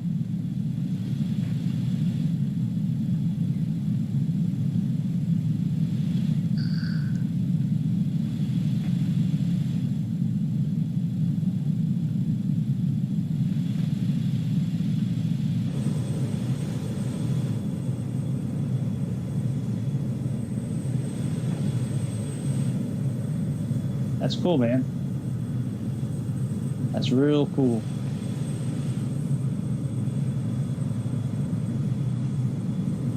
We had a badminton net in my backyard when I was growing up. My friends and I used to play with all the time, but never had a volleyball net.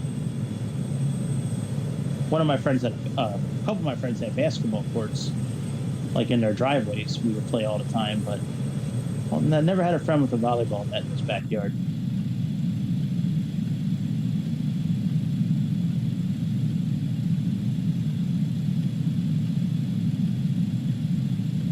I would think the glide scope's going to start moving here probably in the next mile or two. I would think, because it's supposed to capture around 7 miles out at 2,000 feet, above ground. So hopefully it'll capture here pretty soon.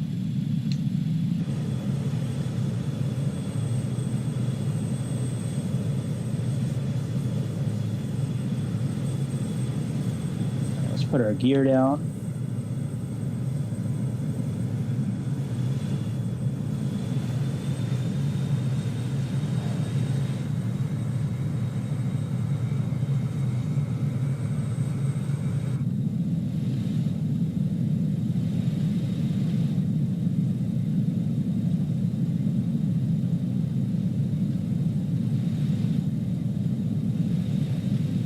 Oh, that's cool, man.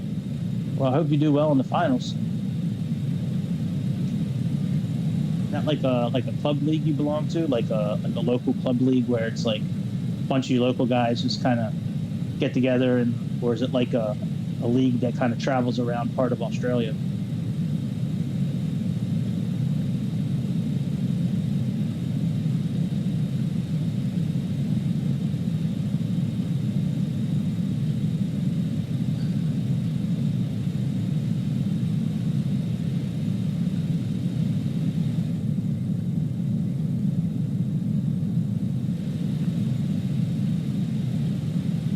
Glide scope. Let's go, baby. Do it.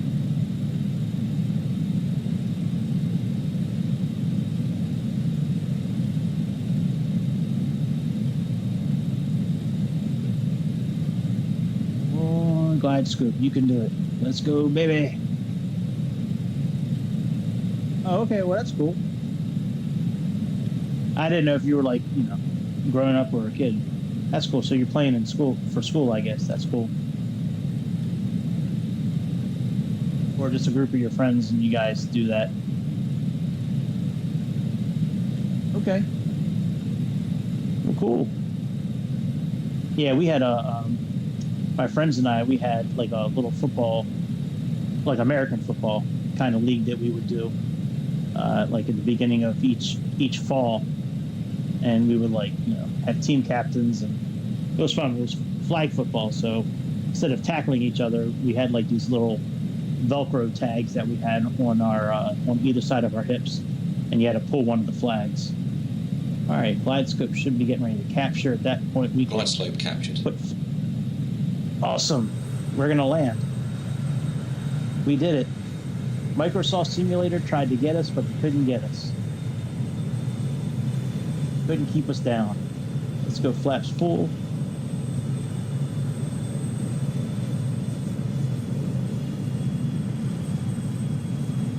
And once once we get on the ground, we'll contact the ground ATC and have them direct us to wherever we're going to park this bird at and finish this this second flight in a row across the pond where the screens went out on landing. Right around the same altitude, I believe. I think when I was landing in Abu Dhabi, they went out around 11,000 feet also.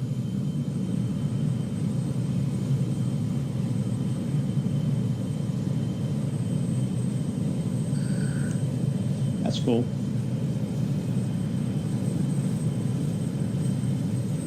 Soccer's a fun sport. I played it a little bit when I was in high school. I mainly played lacrosse, which was like my main sport, but I did play soccer for a couple of seasons. I was a goalie.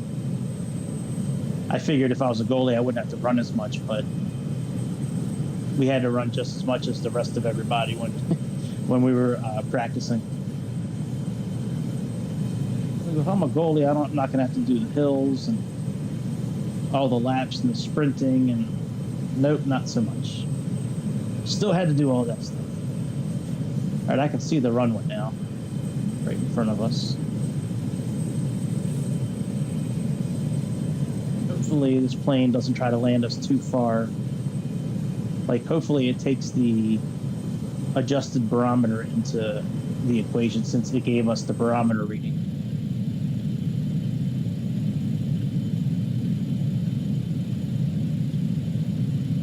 It looks like we're off 500. a bit.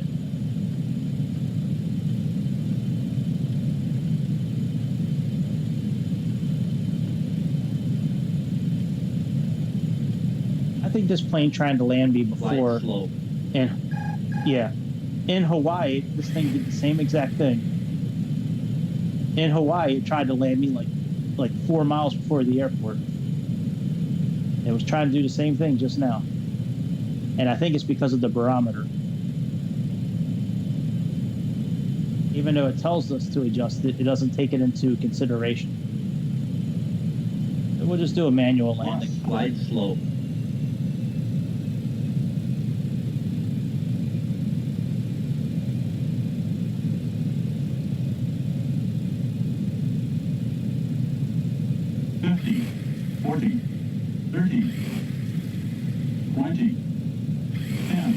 Ground idle. Brake pressure seen.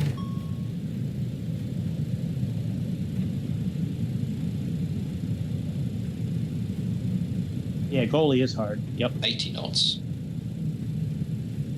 We almost stalled out, but we 60 did okay. knots.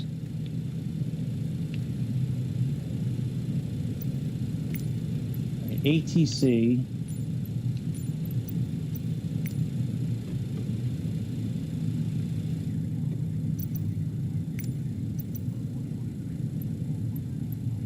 All right, ground. Taxi to gates.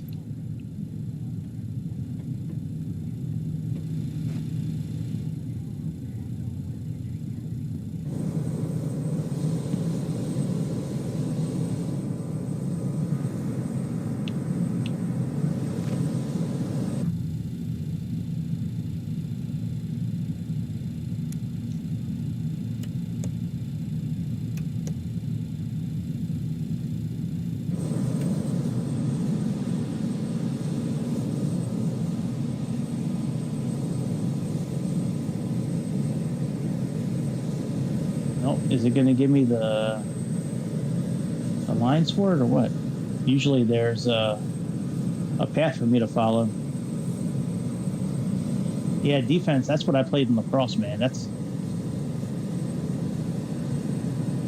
Defense is a very rewarding position to play if you're good at it.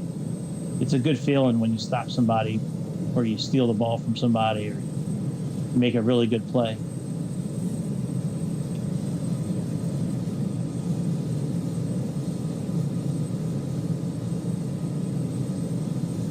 Where is the ribbon at? Hang on a second.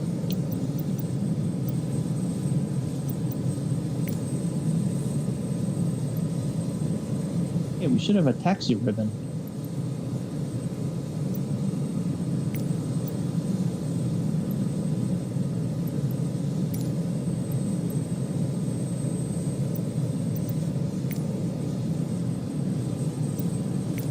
Oh well.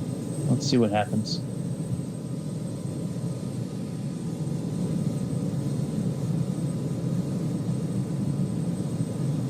Maybe we'll see it as we get closer.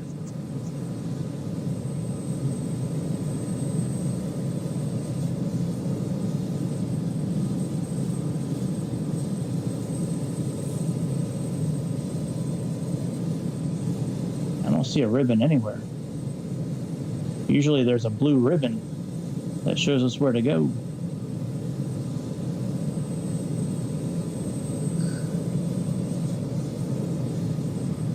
They say C2. I can look it up on your airport chart here.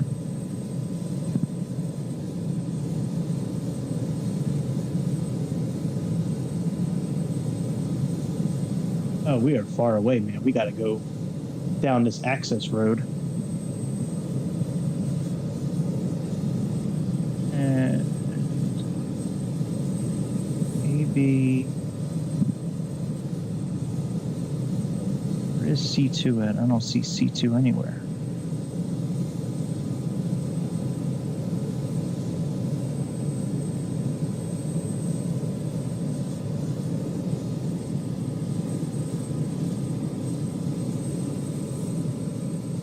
All right, let's turn here so we can head towards the airport.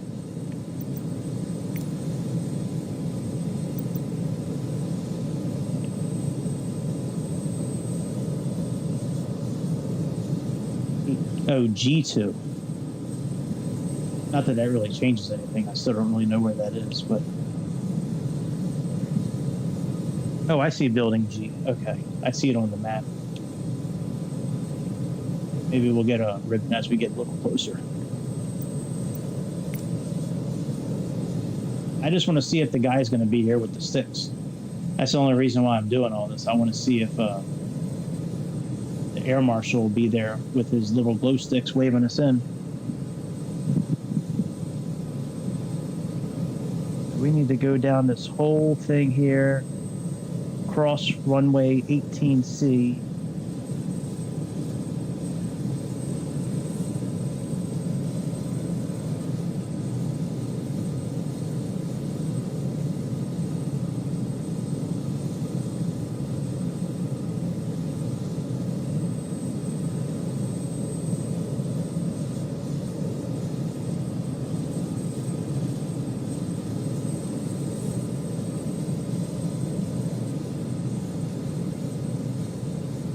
Let's see here.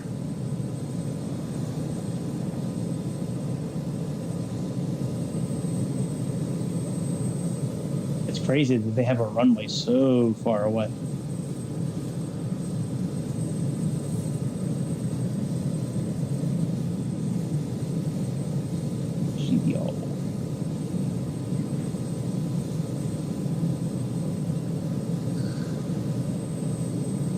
So G2, so we're going to cross W13, we're going to cross runway 18 and 36C, and then we got to pick up D and then make a right,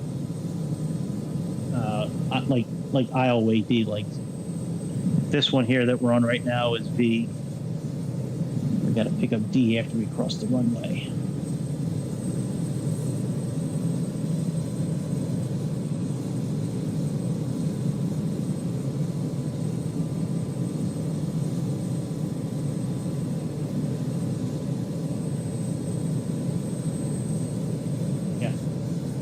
Yeah, yes it is. We're close. We're getting ready to cross the other runway, I think. All right, so let's go down and straight.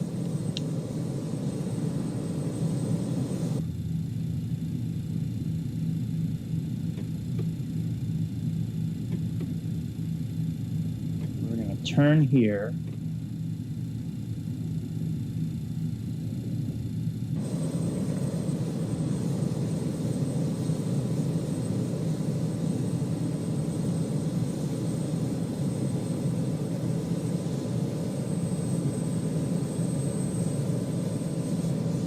Yep, B to D. That's right.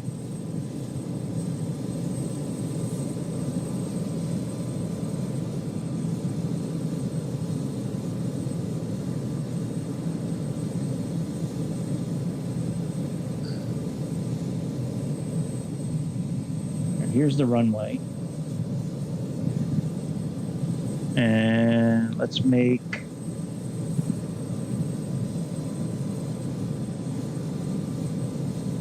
the second turn.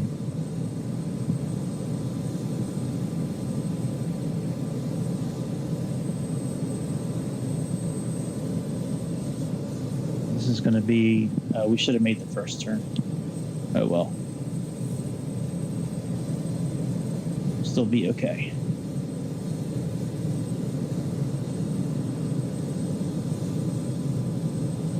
All right, so, oh no, we're okay on this one here. So we got to go down until we see like A21, and we need to make a left. We need to keep our eyes out for that. Oh, I don't know what B to D is. I know we need to go to G2. But the letters I'm talking about are if you look at the airport, like the actual chart for the airport itself, all these like lanes that I'm driving in, they all have like letters that's associated with them. But right now we're on C. And when we get to A21, we need to turn.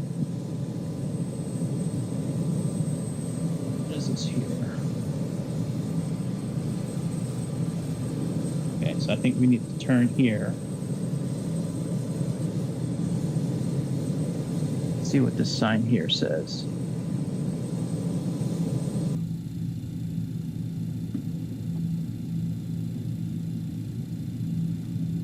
Yep, we need to turn here. So that should be G coming up where we need to go.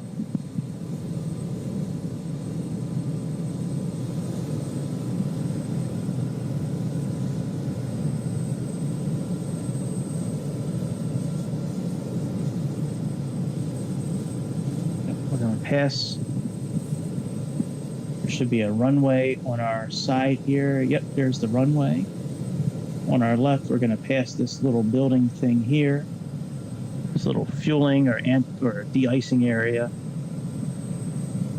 And our terminal should be coming up on the right. But maybe since all the screens are off, maybe it's not going to work properly. With the black hole of Europe. Like nothing seems to work. Once you get into the mainland of Europe, Amsterdam, Germany, Spain, Austria, France, nothing seems to work anymore inside the airplane.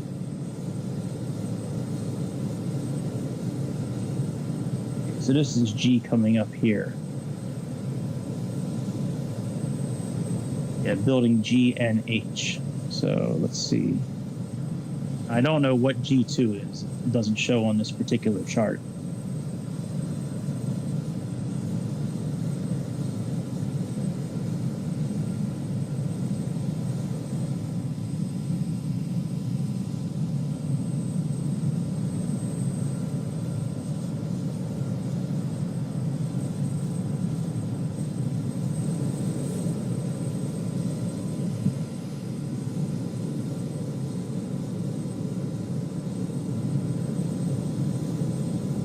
I guess we'll just park anywhere.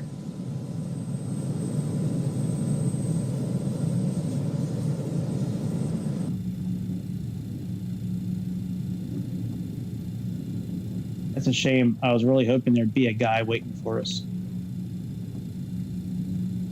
With the sticks.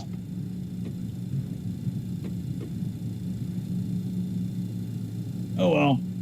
Well, we're here. Oh yeah, it's late. It's late o'clock over here in America.